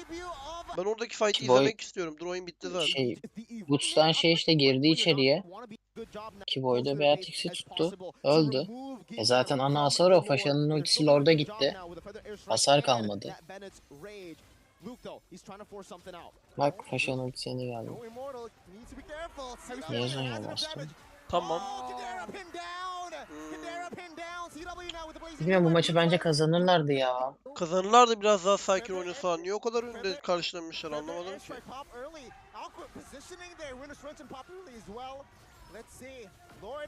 will It's not over. be taken down. Yellow Porcupines, the debut of Albert. It seems like Onyx prevails. Onyx strikes. İlginç. Onyx İlginç bir strikes maçtı. Bu first. arada Yellow Gekfam kazanırdı biraz daha Porcupines sakin here looking oynasaydı. to make their comeback, %100 kazanıyor. and redeem their same exact pattern we saw yesterday in the Royal. Ya bence o Lord'u da RRQ. almaları Unable to win the first gerekiyordu. game, but the way that their enemies adapt to them now, that is the main issue. But again, what an intense game between Louis It came down to the final fight. That final decision from Onyx, that was again just spectacular. Fantastic decision to not push it away with the Evolve Lord, but let it slow push. Be as close to their territory as possible. And again, how they utilize that team fight, how they were able to win. They played with the Lord. Evolve Lord gives you damage reduction. If Nice you're in try, early, and that's what they Gekfam. did. They constantly just group up with the Lord, went for the team fight with the Lord, and Geek definitely Balloski sürekli her maç durmadan ölüyor ya. Çocuk ne yapıyor anlamadım ya. Durmadan ölüyor. Birkaç tane güzel hamlesi oluyor da sürekli ölüyor ya. Kim kanka? Balloski. Ya normal değil mi ya? İçeriye girdi mi ölecek yani Furkan. Her maç. Sadece maç Her için. maçta tamam. Hani bu maç normal ama ölmesi gayet. Bak 3 tane sıkıntı hero var onun için. Kadita. Çoğu zaman çok Akai. fazla ölüyor. Nice hair, Drian. Looks very similar to something. But yeah, I agree with Bunların you. koçları çok komik adam ya. Something or someone. Amına koyayım diyordu. Hı. Something. Murano'nun koçlarına öğrettiği şey. Oni'nin koçunu öğretmiş. Amına koyayım. Herkes öğretti ki kanka genel olarak. M4'teki. Yani Murano'dan öğrenebileceğiniz max şeyler. I see stuff like the Shadow Analyst. Eterna just imagines things, and Yeah. Donnie, he's just Donnie. He feels things. He feels And things. is very emotive about it. Especially after that win. I mean, we can't really blame him. He's feeling, he's really happy, huh? A little bit sweaty. Really? Come on, right? Because Literally. RRQ, against RRQ, Onyx were able to win the first game. Very, I would say, Geliyorum bir what do you dakika. call it when it's like Textbook. not textbook, but like, yeah, okay, we'll just use textbook because I lost the word for it. But yeah, textbook. And then game 2, game 3, and then in this match, that was a long game, 30 minutes. Kanka ne alaka amına koyayım ya. Yine konuştun. It was 28 minutes. Okay. Around Anlamayacağım 27 ama bugün. 28 minutes. Very long game. Definitely not the Onyx we all Oyundan know. anlamayan. Definitely not the Onyx that showed up in MSC. But, we gotta give it over to Al Bob. I'll call him Albaraba because that's his in-game name. Player of the game, presented to you by the Samsung Galaxy S23 Series 5G. Now, I personally would have given it to Keyboy, but Albert, you cannot take anything away from it. From a spectacular decision to go for the Master Assassin. It ended up actually working out, getting these crazy picks and stopping Nile from the early game. Keyboy had his moments, but it was towards the late game that impacted the whole, game. But for Albert, is that consistency, is that build-up from the early game, getting these picks onto Nile, onto random members on the map. Even Chidera was caught a few times. And because of that, you gotta give it to him. The penetration build, like I said, Genius Wand Divine Glaive with the penetration, and he's a man of penetration. Yeah, He's that's an why. Don't take the MVP away from Albert. Don't. Just take Albert out of RQ and put him in Onyx. Ooh. The RQ fans must be crying right now. Well, after yesterday's win, I think they're pretty happy. For now. Arashi. En sevdiğim ilk 3 So ADC. let's try to break it down because I think we're Vallahi gonna see a kanka lot işte of Albaraba TW var. and Keyboy. Beni The impact player QT. is actually de CW. Kelly. So it's not Keyboy. Aslında birinin ADC'sini de seviyorum. Ya bilmiyorum ya. Kelly jungle'a geçmiş bu arada, benim o. Harbi mi? ADC'den ormana. Oynar bu arada o kanka. Tam ona göre aslında. Bilmiyorum. Oynar ve o güzel oynuyor bence. Yayından güzel oynuyor. Eli hızlı. Oynar bence. Zaten deli gibi oyun oynuyor kanka. Hele seviyorum genel olarak şu ADC'yi ya. Hepsi güzel tatlı oynuyor yani. Onyx do really well when Geek fam are clumped up because that's what Onyx composition is supposed to do. But when they're isolated, when it's all chaotic, when Beloy gets to say everything that you see on the screen, basically using Divine Judgment, splitting them up, picking them off, it becomes Geek fam's game to win. But unfortunately, they're Hangi kız ya? too chaotic. Hatırlamıyorum valla. Mies ha. Olabilir ya. Comes out of Albert, shows levels to it here. Again, a Geek fam. Neye güldün? They just lost momentum because Başka they bir şeye güldüm ya. overextend most of the time. Yeah. Here again, perfect example, right? He overextend, gives Keyboy the angle to find Kadera, and it's GG from here and on. I agree. I think that was a very big blunder from Luke with the Evolved Lord, with the man advantage. There was no real reason to try to rush anything. They could have just played a bit slower. They had that man advantage, 60-second death timer. They could have Sen cleared the onun Lord ormana by geçtiğini waiting nereden patiently biliyorsun in the moruk? back. Video There's atıyor diye mi no öyle real reason dedin? for Luke to Yayınlarda walk falan up full that jungle far oynuyordu. to get completely Yayın to the Onyx önemsiz because kanka they ya. did want to go Turnuvada for ne the oldu teamfight there. The oğlum? Lord does damage too and damage reduction. And you know what I really saw out that was just like really a huge highlight for me? Bence öyle bir şey yapmaz ya. Did you see how much gold Sanmıyorum. CW had? Allah yaptı bu It was so arada. crazy. It was like he Is was it? Al bak full investing in jungle UBS videoları gold. atıyor. The collaboration Kanka her şey atıyor MLB ki o. of Yani. Bak season ne diyor? 12 Change role that değilse you guys MPL'de rol only need to değiştir invest diyor. from 500,000 rupees and you guys can Nerede claim diyor? free Toplulukta MLB falan mı diyor? skins. And you know, Videosunda if you want more yazmış. information on that, if you guys are interested in that as well, you guys can go ahead and check it out at ubslifestyle.com, UBS Lifestyle e-commerce, as well as UBS Lifestyle.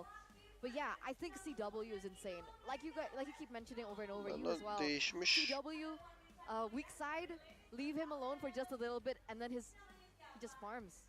Like his goal is crazy. I don't understand. Onyx are back, but they're not fully back. They're back to what made them strong, but they are still lacking a lot of things. Olabilir ya valla şu an hatırlamadım dediğini. Şu aldığımı hiç hatırlamıyorum. En son dün değil öbür süre Furkan'ın yayınında almıştım. Bir süre söylen Doğu ne zaman girmiştik? Turnuvadan başta herkes konuşuyor Fatih. Neden büyük takımlarda kadın oyuncu yok? Bilmem. Ne Furkan? Neden büyük takımlarda kadın oyuncu yok yazmış da biri. Ben de bilmem dedim. Bilemeyiz. Çoğu e-sporda yok ki aslında.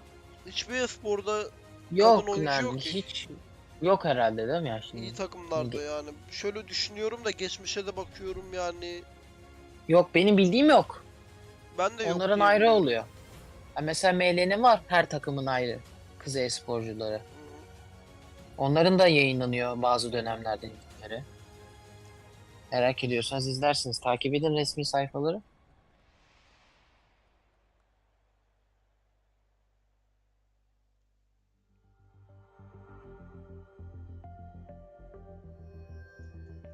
Şarkıyı kapatayım da telif yemeyelim amına koyayım şimdi.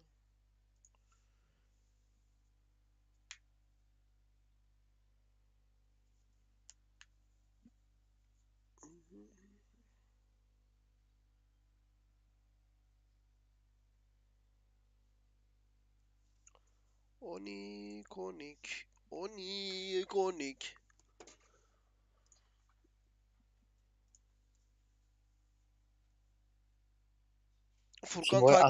Furkan takipten çıkıyorum. tıraşı Sorduğun olmuş ya. soruya hiç kimse cevap vermiyor. Çıkabilirsin kanka. Sorduğun sorular yani ya görmemişimdir ya da ne bileyim değişmişsin. Bakayım ne sormuşsun. Merak ettim. Ne sormuşlar? Dur ben de bakayım. Beyler benim mesaj gelmiyormuş ise görüyor musunuz? M5 ne yazmış. zaman kanka? M5 her zaman yıl sonunda oluyor yani. M5 Onu ne zaten zaman? bilmem M5 ne gerekmiyor mu? zaman? M5 ne zaman? Turnuva ne zaman? Yazmışsın. Biz sana bir tarih veremeyiz ki. Biz şey miyiz? Oyunun içinden miyiz? Yani yıl sonunda oluyor genelde. Bunu biliyoruz sadece. Tuncay. Kanka sen açıkla ya. Yapacağın çok Sen basit. açıkla. Bak burada sorman bile hata. Bunun cevabını bu arada bilmiyorum. Bilsem söylerim. Ben senin yerinde olsam bunun cevabını bilmesem yapacağım şey şu. Google'a girip Mlbb M5 World Championship yazarım kanka. Bak çıktı burada direkt. Bak direkt çıktı. Bilmiyorum. Bak ilk defa girdim bu arada haberin olsun. Bak. Yazıyor burada start date 2023 11 hangi ay oluyordu Emre? Ağustos mu oluyordu? Ne oluyordu? Ne? 11. ay hangi ay oluyordu? 11. ay mı? Hı. Tamam işte dediğin. Ağustos değil mi? 11. ay Kasım Kasım lan. mı? Ağustos. 11. ay. Ben Ağustos diye biliyordum. Ağustos diğer ay oğlum kafamı Tamam. karıştırdım. 2023 Kasım'da başlıyor. Bak yazıyor burada. Bak ben ilk defa yeni şimdi öğrendim. Ya bunu bana Şeye mi sorman bile başlıyor? hata kanka. Turnuva süreci mi? 22 tane takım varmış. Burada tüm bilgiler yazıyor. Ya bana öyle bir sorular soruyorsunuz. Bilmediğim sorular. Cevap da vermediğimde tribe giriyorsunuz kanka. Çok ilginç lan. Ya buradan bakabilirsiniz her şeye. Bak mesela başka merak ettiğiniz bir turnuva varsa ona da buradan bakabilirsiniz.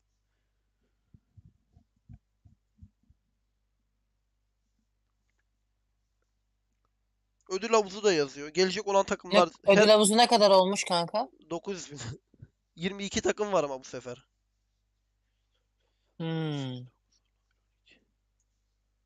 22 takım. Ha, Geçen ne kadardı? 16. M4? Bu 16. bayağı artmış lan. Ha, ama neyse gelecekler daha açıklanmadı herhalde onlar tam. Açıklandı mı kanka her bölge? Buradaki?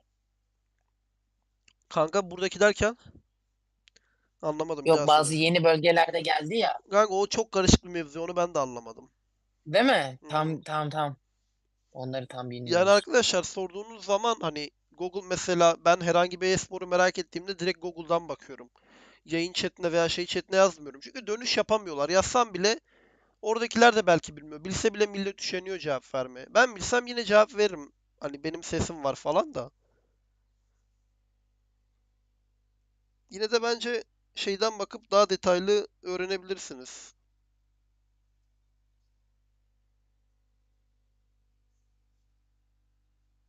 Bir de şunu da söyleyeyim.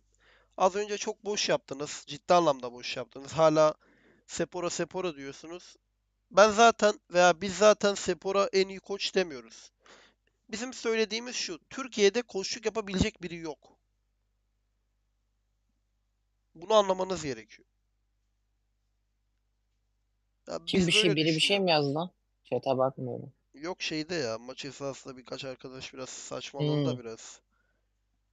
Ve buraya toksiklik yapmaya geliyorsunuz. Hani tavsiye verenlere eyvallah da toksiklik yapanlara banlarım abi, ya uğraşmam.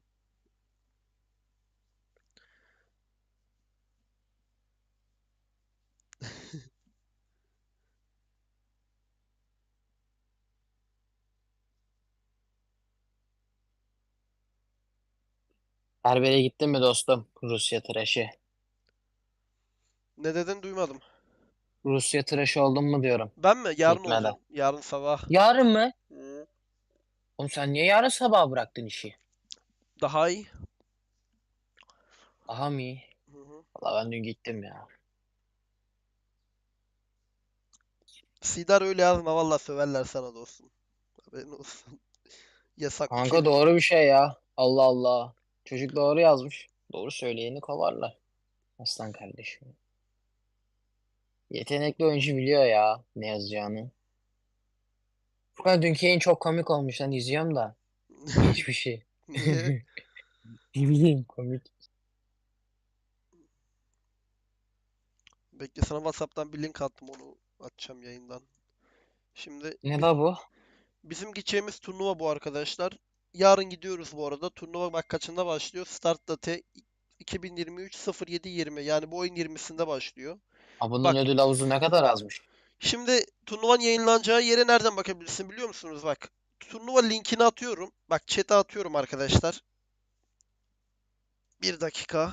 Şimdi kendi chat'ime atacağım şöyle.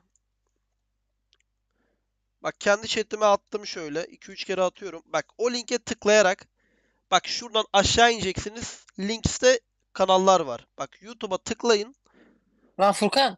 Bak burada çıktı. Muhtemelen burada yayınlanır ama emin değilim. Belki Türkçe yayını da olur. Wiser'ın fotoğrafına baksana şeydeki. Nerede? Yok ki galiba. Var mı? Vallahi gir bak. Dur bakayım. Bu ne oğlum? Bunu nasıl koymuş buraya? Bu ne lan? Ne alaka amına koyayım? Kanka sen Wiser'ın şey olayını biliyor musun? Arka sekme olayını. Yo, Yayında. yok. Ne açmış arka sekmede? Bak mesela. Dur bakayım. Al, Allah çarpsın. siktir git. Allah çarpsın. Yayında mı izliyor? Yok izlemiyor gözüküyor. Ha. İnsanlık hali diyelim. İnsanlık hali vallahi.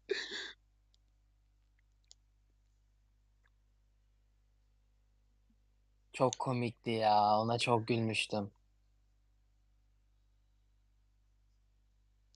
Nereden gördün sen onu? Kanka sadece Ben birinciye onu değil arkadaşlar. Burada ben ilk onu bir yerde klipte gördüm ya. burada bütün Şu an takımlara ödül var ama birincininkini tek yazmışlar. Bak ödül havuzu burada yazıyor, 33 bin dolar. Birinci takıma 13 bin, ikinciye 5 bin falan, böyle 2 bin, bin işte öyle düşer gittikçe. Sadece birinciye değil. Üyelik nasıl alıyoruz? Kanka sağ altta dolar işareti var, ona tıklayarak alabilirsin. Veya kanalda katıl şeyi var, ona basarak da. Team Max Kambuçya takımı, ilk defa görüyorum bu takımı. Bak bir tane oyuncuların geçmişi var. Hangi takımlarda oynamış? Infinity'de oynamış M2'de. Kötü bir takım değil galiba Team Max. Bizim oynayacağımız turnuvaya geliyorlar. Ondan sonra Team Hack'ı biliyorsunuz. M4'te 2-1 yenmiştik Team Hack'ı. Burada M4 bak yazıyor 2-1. Insanius Kötü Prophecy. takım yok açıkçası. Ya kötü takım yok. Bir Araplar bence çok iyi değil. Fireflux, Axe Esport. Bunlar geçen ay şeydeydi bu arada. ESF'de oynamışlardı. Kaybettiler. Ama tam kadroları değildi galiba. Şu an değişmiş kadroları. Bu kadro var. Ona Falcon Espor. Falcon Espor oyuncuları değişti biliyorsunuz. Şeyin oyuncularını aldılar arkadaşlar. MTC. Phoenix, MTC demiştim Phoenix, pardon. Phoenix Espor oyuncularını Phoenix'ti. aldılar. Ya burada şeyde oynayan hiçbir oyuncu yok. M4'te bize karşı oynayan hiçbir oyuncu yok burada. Hepsi değişik oyuncular. Hepsi MSG'de Var bu oynadı. arada. Yok. Şeydekiler işte. Ee, Yok oğlum yok. Bunların hepsi MSG oyuncuları. M4'te hiçbiri Team yok ki Falcon. Hack'tekilerden var işte birkaç tane karşımızda Tam, oynayan. ben Minman işte. Falcon için söyledim la. Ha pardon. Tamam O o zaman. Doğru Okami söylüyorsun. Esport arkadaşlar bu da bir tane Mısır takımı. Tem Lilgun bu takım şeymiş. Positive Gaming. ESF'de de oynuyorlar şu an Kamboçya takım. Kamboçya demişim. Moğolistan Onlar takımı. yetişiyor mu ya? Ay doğru Kanka şey. bunlar Bren'i yeneceklerdi bu arada. İyi oynuyorlar. Kötü değiller. Hatta Burnix Flash'ı 2-1 yendiler. Deus'u bilen var zaten Devu'yu. Eski bir takım o da çok. Devu bu da.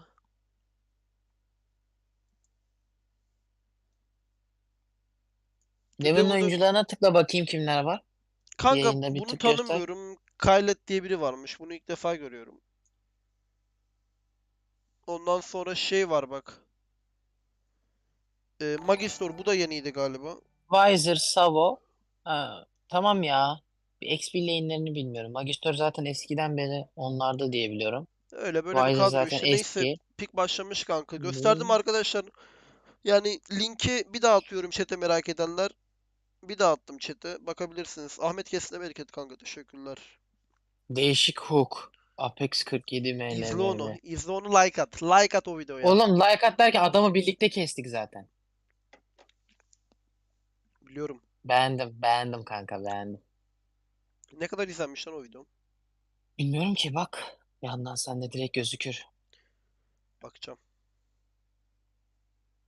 Aç sen de yan sekme Weiser gibi olma ama dikkat et. Yok yan tekme açmalı. Sen onu bilmiyor musun ya? O çok komikti ya. Yok oğlum ben onu ilk defa duydum lan. Kanka onu ben keşke bir yerden bulabilsem sana videosunu.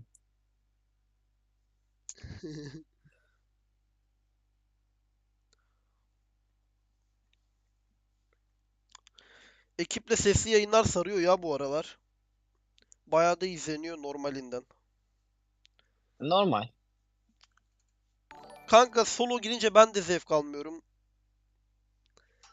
Yani yayından da zevk almıyorum. Yayını kapatasım geliyor. Ama 5 falan sesli olunca sarıyor ya. Bu oyunun solosu sarmıyor ki zaten. Bu bir Kanka gerçek yani. hiçbir oyun sarmıyor bu arada. Hiçbir oyun. Ya her oyun takım oyunu. Ahmet teşekkürler üyelik için. Kesse bereket kanka tekrardan. Ay, ay. Tianzi video at. Tianzi video atsa var ya iyi izlenir de işte biraz mal bir Kanka arkadaş. videonun hiçbir getirisi yok. Canlı yayının da yok Türkiye'de ya. Bu bir gerçek. Maksimum 10.000 abone olur senin gibi. Valla 1,5 senede 10K olmadım da. Arkadaşlar Emeğe değmiyor yani. Verdiğin emeğe açıkçası. kanala abone olun da 10K abone olacağım la. 400 abone kalmış valla 10K olayım. Kanka sen bir senedir 400 abone bekliyorsun sana. Mustafa teşekkür ederim kanka donate'in için. Kesine bereket. Üyeliğin geldi şu an. Ahmet Tuncay.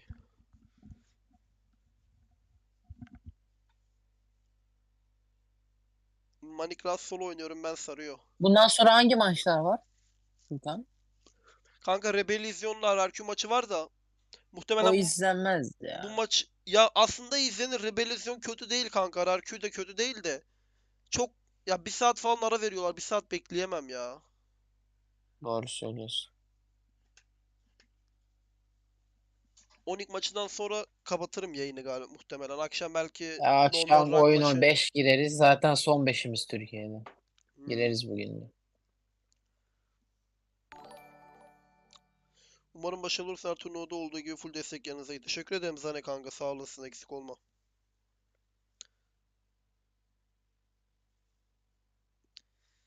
Elin abla, valla Elin sesi açsa izlenme rekoru kırarız ya, 1K'ya ulaşır. Benim rekor zaten bugünlerde kırıldı. 550 falan oldu yayın. Ondan önce en Dün işte fazla dün. Dün kırıldı işte. ondan önce en fazla 450 falandı işte. Dün bir tane bile şey maç yoktu. Artı 5 dördümüzde ses açtık Avludu neredeyse. şöyle söyleyeyim kanka, şu an kamera alsam bile hani kaldığım ortam biraz müsait bir ortam değil. Kanka bence Ev kamera biraz açmana gerek yok yani bu oyunda şu an. ev biraz kalabalık arkadaşlar. Biz zaten 11 kardeşiz. Bir de yengemle eniştem bizde kalıyor bu aralar. Tatilden dolayı. Kanka arka Çok planın iyi mi kalabalık. normalde? Kanka Değil. ne Yani bileyim, kameraya gerek valizim var falan mı? gözüküyor. Utanırım ben amına koyayım. Kamera şey mi yani? İzlenmeni arttıracağını sanmıyorum ben pek. Rahat da oynayamazsın. Doğru diyorsun valla. Hani böyle bir yer takım evinde olsam falan örnek veriyorum. Açsan öyle sarar. Evet, evet, takım evinde sarar ya kameralı. Ama Ya kanka benim işte dediğim kanalım gibi var da beyler ben video atmıyorum. Benim evim müsait değil. Video Emre çekmiyorum. Emre ses açmada sıkıntı yaşıyor ya. Şeyde. Çeksem izleniyordu bir ara güzel de. Sonra bıraktık Şöyle ya. bir gaming host muhabbeti olsa kanka güzel olur da. Yani burada bir gaming host ne yapabiliriz ki? Screen bile alamıyoruz. O da doğru söylüyorsun. Evet ekstrası yok öyleler ya. O yüzden Türkiye'deki takımlar da haklı arkadaşlar. Türkiye'de kimse gaming host vermez Mobile Legends'ta. Biz Türkiye'de hiçbir takımla scrim bile atamıyoruz. Ya bir maç bir gün scrim alıyoruz, ikinci gün oynamak istemiyorlar.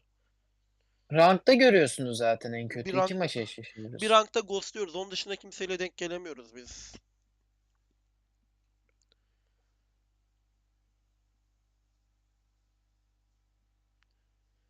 Necati haklısın kanka, ama şimdi şöyle söyleyeyim sana, Murano'nun yaptığı iş de benimki çok farklı ya. Benimki tamamen hani oyundaki amacım Kanka farklı. Murano Murano'nunki farklı. çok Hani ben ağır. onun gibi içerikler yapamam ki. Ya benim yapacağım max şey ekiple 5 devam yani. Sürekli ekiple 5 hard.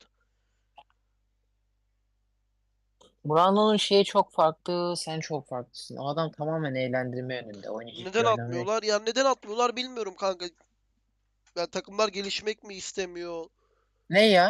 Ne Oynamak Furkan? istemiyorlar kısacası. Ya şey diyor. Ben dedim ya, bir maç bir iki maç scrim atıyoruz, ondan sonra takımlar oynamak istemiyor diye. İstemiyor yani. Genel olarak istemiyor adamlar yani oyunu. Neyse Yani zorlan kimseyi oynatamayız ki. kanka, hiç pike bakmadık la. Anlamıyoruz ki kanka pikten. Anlıyor musun sen? Ha. Vay am- Tamam kanka bir hemen geri sar bir analizini yap bakayım. Vallahi seni Kanka dinlemek istiyorum şu an. Fredrin, Parsa, Lancelot, Rafael mi? Kanka bir şey diyeceğim sana. Ojo'yu tek başına maça aldı gitti. Tek başına. Dur ben de bakayım da. Ojo'yu tutacak çağrı yok.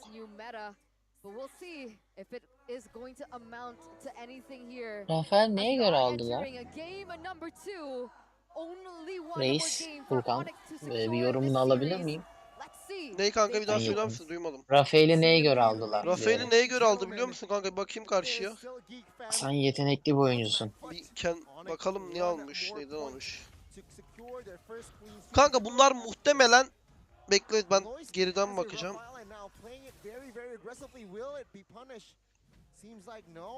Yok. Kanka bilmiyorum, Rafael'in bir mantığı yok yani, neye göre almış. Anlamadım.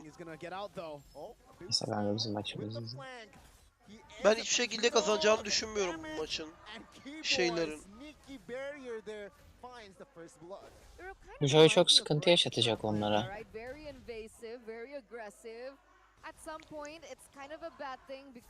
Şu yayına bir like atarsanız çok sevinirim arkadaşlar. Like bu aralar benim en çok ihtiyacım olan şey, haberiniz olsun. Çünkü Zaten gidiyor yine yayın açamayacak bir hafta. aynen yayın açamayacağım bir hafta. Yine internet iyi olursa belki açmayı Yok denerim de sanmıyorum kanka bu kanka ya. arada öyle bir vaktimiz olmayacak. Bir hafta Ya direkt kalacağız zaten. turnuva. Çok fazla Zaten kalmayacağız bak ya. 17'sine gidiyorsun. 18, 19. Sonra 20, 21, 22, 23, Ondan 24. sonra Yani direkt zaten bitiyor. MTC başlayacak yakında. Ona hazırlanacağız full. Yayında açarsın işte o zaman. Ha, yayınlara falan devam öyle full. Kanka bu maç bilmiyorum, pikten direkt kaybettiler ya. Hiç şansı yok Ekfem'in. Ülke kardeşim ne düşünüyor kanka Allah söylesin bakayım bir Joy yorumunu. Sephora draft'ı görüyorum diyor Gekfem'de. Vallahi mi? Nexus'larla scrim yaptınız mı hiç Furkan? Valla kanka onların takımını görmedim bile. Eğer denk gelirsek iyi oynarlarsa atabiliriz ama hiç denk gelmedik.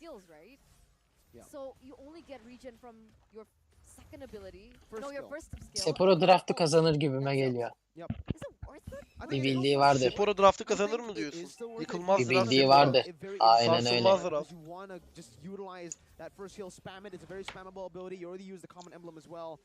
Sınava girdi arkadaşlar. Tiazi de girdi, Rosa da girdi. Right now, we can see that Beloyski has yet to hit level 4. He's not exactly as reliant, but Kyrie going to give Nile a very hard time in the jungle. Oo, mavisini çaldı lan Emre Lancelot. Dur kanka izliyorum. Oğlum bir dur la. Geriden Balo- geliyorum zaten. Balowski iyi oynadı kanki.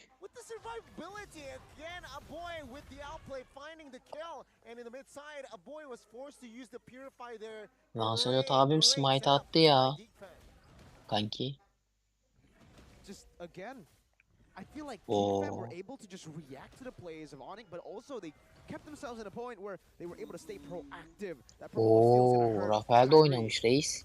Gideceğiniz turnuva hangi turnuva? Atıyorum chat'e kanka bile. Monton'un Kanka düzenlediği bir turnuva onu değil. sabitleme şansı yok mu Furkan?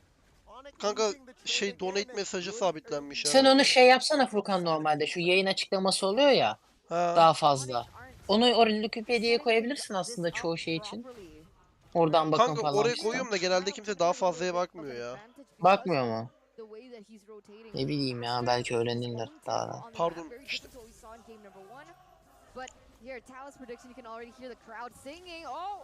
Öldü mü? Güzel. Albert iyi oynuyor ayak aditayı. Will secure the kill, and another kill occurred. Bot side, CW grabs the extra 200. It's cool because both of these teams, it's like they're running a marathon. They're sprinting for their lives. They're both trying to dictate the tempo. When Geek Fam has the tempo, then that's when you see things. Lunar'a ne oldu? Lunar Şigillerin takımında oynuyor. Begin'in Lunar, Waze, Çağlayan. Öyle bir kadroları var şu anda. Vallahi kanka Lancelot buff aldırmadı ha Kayri'ye. 2 level diff açacak neredeyse baksana. Oh my god, Albert, come on. He knows exactly how annoying an Ödül var mı? invade Ödül var. 32.000 is. dolar ödül So he's aldı. Birinci always takım 13.000 ready dolar to falan just alacak try to kanka. punish Nile. And here in this game again, we're just seeing Albert he's actually just trying his best to give Kyrie space. But thing is, that's what a boy and Beloy have better than. Wait a minute. Kapılım korktum sanma. In the backside, Kyrie has no damage just yet.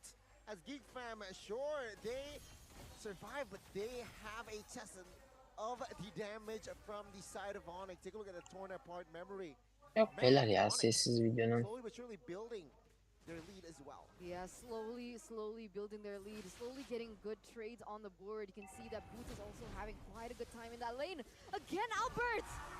What? Master Assassin, that's what that gets you. Albert still sticking, rocking the Master Assassin. Albert oyun oynatmıyor yemin ederim Onyx'e. Off the map, but this time Nile reads that Şey, situation. Geek Fam'a. Finding the kill. Keyboy stunned. Baya... Oha! Torn apart memory that Oğlum last Emre full bullet. stack'te tek attı lan Finding Lancelot'a the resmen. kill, Yarı canı not vardı adamın. lost the second time. And that was before Dur la, CW geliyor da. brings up that BOD and look at Kyrie going once again. Aa biri chatte küfür Oh etti. my God, Şey stun yazdı. was huge, low HP. Lancelot budama gene oç yazdı alttan. Finding the Bro kill. diye. Whoa, Ciddi misin? Ha bak sol alttan. Finding cover for his teammate. Blok yedi küfürden. Ama normal bu arada Lancelot'un tek yemesi. Bak bak chat'e yazdı budama gene oç. Remember what we said in game number 1? Maybe Yasak değil play mi? for the other side of the map, play for Boots, Bilmiyorum but this dostum artık. game, Onyx are playing for CW. CW is the strong side now and he's already rotating. O dün de up. çıkmıştı Yeah, they're sanki bir completely yayında ben trying izlerken to give ya. CW a Dün değil öbürsü snowball. gün müydü This hatırlamıyorum works. şimdi That tam. means Onyx don't really need to stick with the one strong side that they have been relying on. Yeah, that's what? The outplay perhaps from Albert. Oh, the juke! Oh my Albert! is Albert'a bak. deadly. Nile, sleep tight. This is his debut. Albert'ın yoksa And he's gerçek main'i performing like that. Kadita Shadera. tam suikastçılara göre ya This is zaten. another Güzel pickup pusuyor. for Onyx. gentlemen, that's gonna be a 3-man trade there for Onyx, pushing them to a 2,000 gold lead. And at this point, I don't see Oo. the impact of Luke. Lancelot mal oldu lan It's just Furkan. the Fredrin, I'm telling you, it's a boring hero right now because of that. I mean, look at the set talents that Luke actually took here. Brody'nin farmı çok yüksek ya. Düz vuruştan direkt tek atıyor. Şaka yapıyorum lan, küfür etti derken öyle cidden küfür etmemiştir. Troll ne diyorum arkadaşlar. Another monster kill. I have no words, right? I have no words. Onyx here, 3,000 gold lead. 2 minutes, a minute ago, it was just one. Onyx, very deadly here, entering the mid game. Now Keyboy soaking damage. But my goodness, Conceal, wild charge is there. No commitment just yet, just for the siege. A mid turret falls. I think I'm a fan of Albert now. Just now? Yeah, Where have you now. been last 4 seasons? Well, Kyrie. Okay, but Nice try, kanka. Season 8, Season 9, it was just Albert. Here, I think it's going to be another free turtle. There's not much they can do. And again, Luke, I know there's a change in the emblem sets here for him in game 1 and 2. It is the Brave Smite. He took the Brave Smite in game number 1. Game 2, he took the Concussive Blast. I think it's not really quite relevant. Bilmiyorum, beni çok The güldürdü. Concussive Blast technically do more damage and you clear faster. I think he was trying to just get out of lane faster, but I don't think it's working. What? 4-man rotation finds the kill onto TW Boots now, trying to find the trade, but Loisky falls. Let's take a look at this 3v2. Boots surviving with low HP. No clear backup from side of Onyx, but it is going to be the backup from side of Geek Fam. Keyboy now in trouble. Low HP gets taken out by Luke. Oh, Albert finds the knockup, but does not find the kill, as the rough waves will not be enough to take anyone down from Geek Fam. Whoa. Can you address that interaction real quick? Which interaction? The way that Brody her Albert maç olmuyor arkadaşlar ya. Yeah, he was knocked Yani out şu by, rakibe Brody by oynamak Fredrin. o You know, kadar it's a kolay ki, season o kadar coming in. zevkli ki. That's why the Fredrin is Brody'yi really good at kesecek the hero game, yok. but it really comes down to those moments. Here, let's take a look at it. Build setup comparison. Game number 1, he took the tenacity, agility. Now, oh no, game number 1. Which one? Whoa. This is the current game, yeah, with the concussive Onu blast. kesebilirler mi? Kyrie still has the Yok. dashes to escape. Yazık oldu. That was a Flash fan move by attılar bir de. Geek Fam, which Onyx needs to, That was 3 resources. Three 3 sources. ultimates utilized to take Baited. him down and Kapıldım. didn't even die. And look at this, Keyboy already looking for his next target. Maybe. Oh, Luke in the backside, forced to use the flicker. Keyboy hasn't commit the wild charges yet. But it's just all for a distraction as Onyx wants to gain more ground. Güzel As you kaçtı. were saying, Mirko. No, again, I think it's just the same thing that I already said. Brave Smite and Concussive Blast. That's the only thing that changed. They still went for agility and tenacity. Oh my god. Keyboy is still on the same emblems as well, though. He just really likes the tankiness that he gets from this, and that's why. He just likes to recall. Soak in the damage. Yeah, deal damage to me. You can't. He stole orange away as well. He's an orange man. He likes the orange emblems, and he likes the orange buff. There you go, ladies and gentlemen. Wow, Onyx here in the second game. They are being very harsh. Once again Ne here, Keyboy kapıldım, though korktum doesn't really have sanma. his, oh, his resources are up. Telif yiyeceğiz ya senin şu Enough güzel for the sesinden defense dolayı. real soon. Nasıl bilirsin? Geek Fam, how should they play this? How are they able to get this Lord away from Onyx? It's all about, again, that front to back composition. It's all about the poke and the back line. Chidera and a boy need Rafael space, ne but alaka Onyx will bilmiyoruz not valla give it biz de to them. kanka. Take a look at the combination there from the side of Albert. It falls through, claiming the life of Luke. Oh my god. 5v4, yeah. Geek Fam will not be able to contest. Full retreat and they decide to defend. Fredrin's just too one-dimensional, man. The most one-dimensional XP lane. I hate this hero. Really, Fredrin, in the jungle, it makes more sense. Lord'a nasıl gidecek ki kanka bu adamlar? Bu And fikirlerle. guess what? You're on the map more. But the Fredrin Önden in gelen this zaten matchup against a kaliteyi Pale, ölüyor. against an Arlet, he is just in lane. There's not much he can do. Even if he rotates around, he's way too slow. And that's why you're seeing this happen again. Luke 1-1-1. He's not terrible in this game, but his hero forces him to be bad. I agree. You can see here, even in these moments, right? I think he's a little bit too squishy to Bu commit. 12'ye mi dedik ya? Because CW is also there. They don't really know where Keyboy is as well. So there's not much that Rusya'da kolay bir maç yok bu arada beyler, yani takımların hepsi birbirinden değil. Bakmayın az takım olmasına. Evet, kesinlikle. who is constantly looking for those picks. Kısa bir turnuva, kaliteli bir Playing this turnuva. like an assassin, like you would. And once again, we see a success from a jungler. Oh, wait a minute. Nobody saw that. It's fine. Oh, okay. Angela iyi ya. No, Nothing. nothing happened. Her maç Yeni olmaz ablam bence. yeni ablam sistemiyle güzel olmuş Yeah, back to bence. my point. You see another success from a person coming in from that jungler position into the mid lane. Again, that instinct, that kill instinct that you have, the one that we see in Sans, we can also see here in Albert. I'm wondering if Sans is sweating a little bit here. Ulti'ye gelen buff iyi ya gördüm. He's sick. So right now I think we'll see. I think he'll still Bir be kalkanı mı better değişti now, Furkan? but Neyi değişti for başka Geek fam, onun? I wanna address Kalkanı this so değişti, bad bir because de- Glass gives you better clear, Bir de but pasifi değişti it's still galiba. bad Pasifin clear.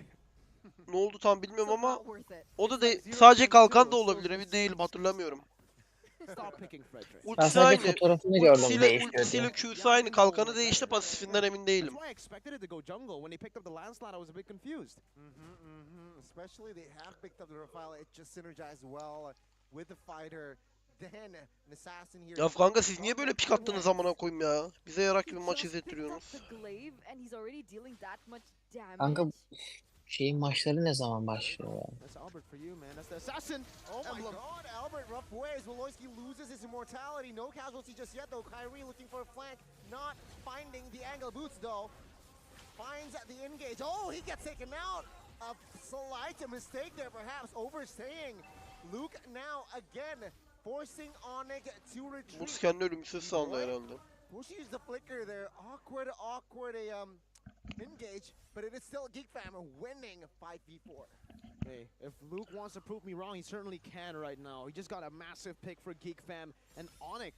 This is very uncharacteristic. I've been noticing this a lot in this game. Kyrie's been missing a lot of his dashes here that actually has stopped him from using the rhythm. Oh my god! The combination of Feather Rodin and hasara Renner bak. shot took Albert down. And with that, the mid turret falls. Geek Fam Aslında şey iyi durumda, Beltix iyi durumda. Taşıma ihtimali var mı? Çok zor. Hiç yok mu diyor? Kanka Joy çok rahat yetişir ki ona. Onun harici baksana. Grok da var. Hatta belli olmaz bu tarz şeyler. Da satacağını düşünmüyorum ben. 12.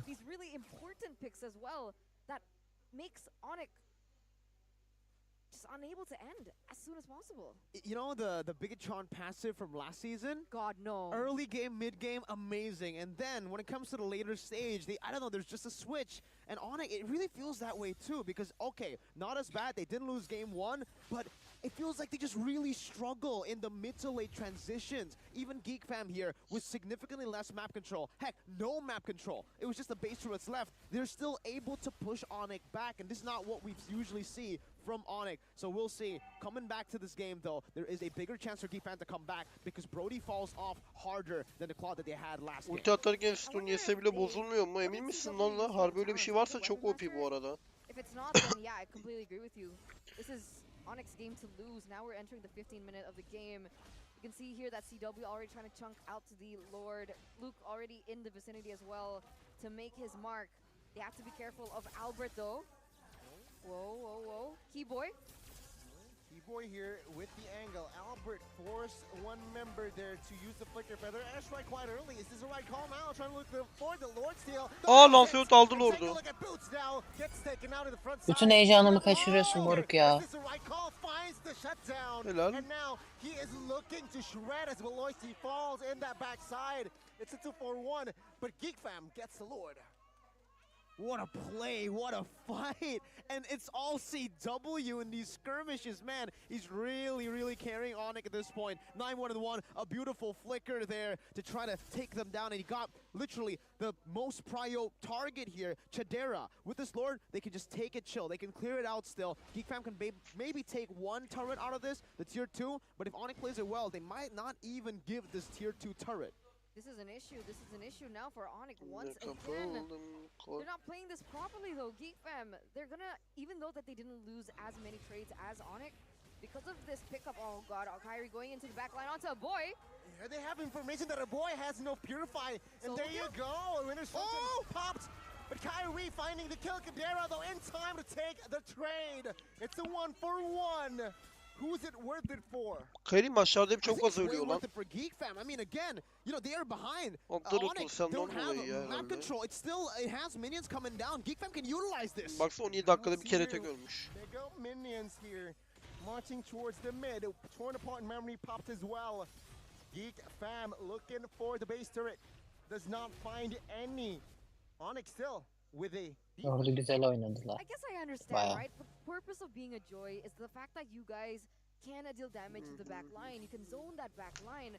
But with everyone else so far behind, getting picked off like that with no follow-up at this minute of the game, I don't think it's as Allah worth it Separatifi without that koydu. proper synergy going on.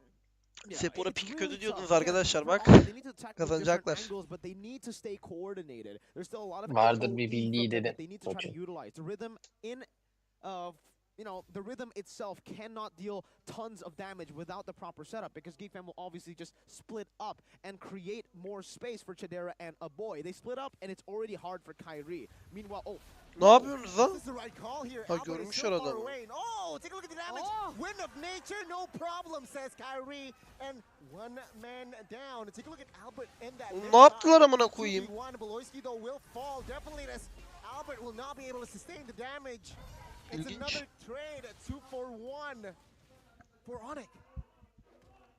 this time, definitely worth it. And this is the other side of the coin. We saw a lot of great, Oh. successful flicker engages from Beloy, but that coin flip, it doesn't always work, and this is the case. Oh my god, a boy. Bodinin flash'ı var mı? Var. But will sacrifice his away. TW gets taken down as Nile. Niye oraya perfect flash attı mechanics acaba? To find the shutdown. And Onyx now they lose a man, lose a member when the Lord'u Lord is alır bu up. arada ya. Perfect Geek Fam. 3v3 now. Kairi It's çalmazsa. a perfect 3v3. Now, okay, Chadera is up, so that does give Geek Fam a little bit more of an advantage when it comes down to this next neutral objective. Take this Lord, this enhanced Lord already here in the 19th minute of the game. Bravo. Boots trying to do what he can. Ben dedim ya bu Rafael her maç çok ölüyor diye. Bak Emre 8 kere ölmüş bu maçta. The first damage for Boots. Ama kanka aldığı hero'lar da çok sıkıntı ya. Hayır, genel olarak hep öyle. Hep. Oo kanka Kairi tek attı lan. Ölümsüzlük aldı mı? Aldı. Veya Ölümsüzlük. falan. Tek atar herkese. Oh my god. No winners truncheon in hand. He Öldü gets ama. taken out. And now with no retribution, will Nile be able to take it? This is a 4v3 Uş. situation. Niles Lancelot alır mı definitely Lord'u? get this Aldı. Lord. Albert gets taken out. TW. Oo! Oh, Lord! CW aldı lan Lord'u. Says that no, as Geek Fam with no retribution. Ne yapıyorsun oğlum? They force a fight. CW is down. Lancelot'un smite yoktu ki, alması normal değil mi? Hayır hayır. Şey. Tam güzel aldı da ne What bileyim. cost, right? At what cost? Baksana nasıl Vay öldü. be, CW düz nasıl öldü. vuruşuyla aldı lan. Şaka Luckily, gibi. the top CW lane is nasıl still öldü? Bak, pushing bak. in favor of Onyx straight into the base of GM, and they are gonna have some space, some time to regroup. That was such a 50-50 play, and in the end, it was worth it for Onyx. Just holy moly! What is CW on? Sure, he made a mistake, but he stole the Lord already. It's already value for Onyx. I mean, again, he just walks in there, basic attacks. The Lord! Oh my god, I cannot say anything. I am literally speechless after that CW play. Kapılım So now, what are korktum they gonna sanma. do? They have to reset once again, ladies and gentlemen. 20 minutes already in the game, and it's all up to that intelligence, I guess, the macro play going on for both of these teams. I mean, at this point, everyone is full build, but does anything stand out? Yeah, endless battle. You don't really see this on Brody previous patch, but now with weapon mastery as well that he took, by the way, he can deal a lot of damage. You're already seeing it from him as well. The quantum charge definitely helping him with positioning around the map. Hey, maçlar And çok look at the uzun sürüyor. mobility. He actually went for movement speed, or no, coming into it, Onyx, now they can consistently just spam their abilities. They can go in and force out a lot of more team fights with the items that they have. A lot of penetration built already. Albert's going for the winner truncheon, last item, I believe, for the Joy. We did see maç Kyrie Kairi'nin bir swap 3 pentası var items, ya. so Ne we diyorsunuz? might Satar see mı him penta rebuild Kairi? those items again. He swapped from a winner to a rose gold to an immortality. That's how fast he is. We saw that yesterday. Even you commented when you're doing the restream. Valla I Geek think Fam Gold'da Donnie yakaladı onları. Was also clipped during that I was enjoying fast myself. hand. All right, I think we all were. But here we go. Oh, CW. CW caught. Fortunately, CW çok kaşınıyor vallahi bak. Valoisky has the flicker. Oh, when it's running in the backside, boy. Still has the immortal there. But Keyboy now taking. Böyle oynamaya devam ederse kaybedecekler maçı. As well. Luke will lose his immortal because of Albert. Oh, nice timing there, but the Oh. wild charge finds the Keyboy'dan target. güzel ulti. And there you go, the collapse. Lancelot toparladı hepsini. Lancelot hepsini keser. Lancelot! Lancelot! It's Onyx winning the trade. Yemin ederim 2 pentası for vardı 1. Lancelot'un. But take a look at the Abartmıyorum. board. Nothing is there for Daha Onyx iyi to take oynasaydı. perhaps. Only the Lord that they have to wait for 25 seconds. Kaşa çok güzel kaçtı. Sen fight'ı tamamen izliyorsun. Ben daha Faşa'nın hareketini gördüm.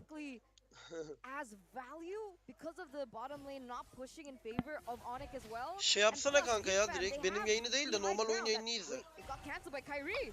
O da doğru aslında, ne bileyim ya. Hem chat'e bakıyordum ya. Keyboy Race yaptı yapacağını ya yine. Lord'a dön Onyx, Lord'a dön, zorlama gerek var mı? Aslında CW'yu da çok güzel tutmuşlardı da ölmedi, hasar yetmedi.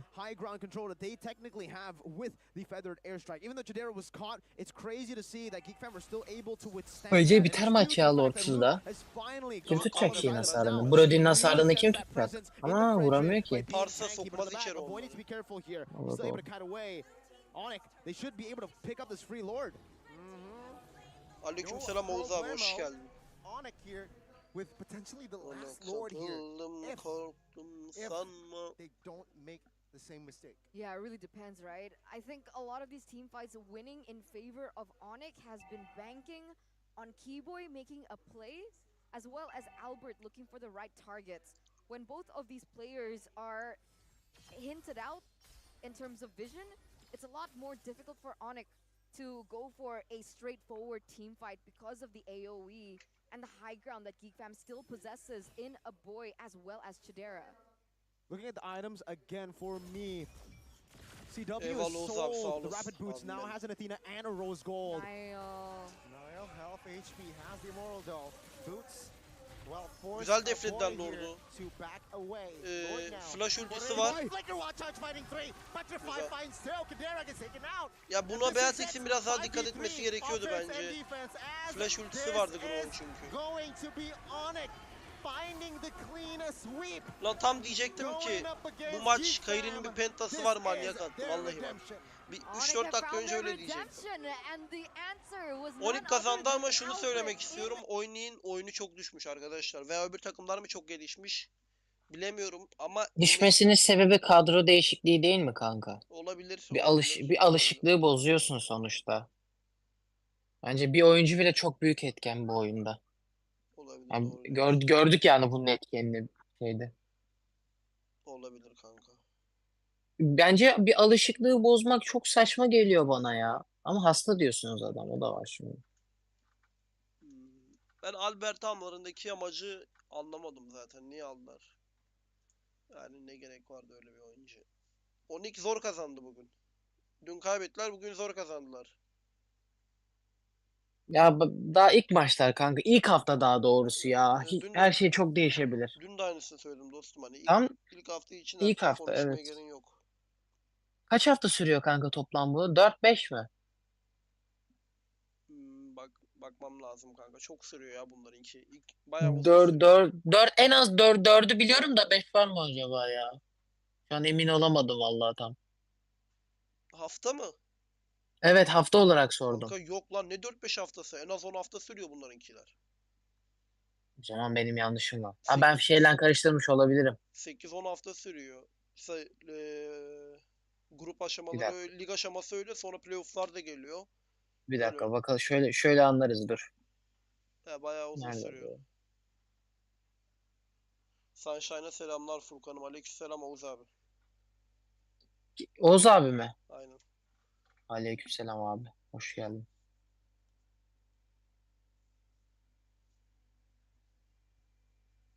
Onyx M5'te ilk 5'e giremez. Kanka böyle konuşmayın bence ya. Hem ilk hafta hem de kadro değişikliği var. Sans yok kadroda. Bu çok büyük bir şey. Sans'ın olmaması. Ya bu arada turnuvadan turnuvaya her takım inanılmaz değişiyor. Evet yani hiçbir takım aynı takım Yani olamıyor.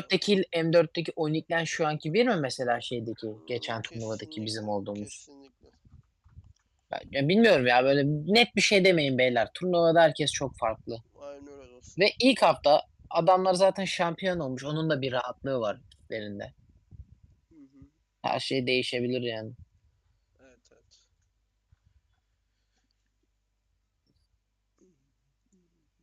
Ama zevk aldım mı dersen, ben zevk almadım açıkçası izlerken ya. Biraz early'deki fight'lar biraz sıkıcı geçti ya. O yüzden olabilir. Neyse arkadaşlar, ben yayını kapatayım.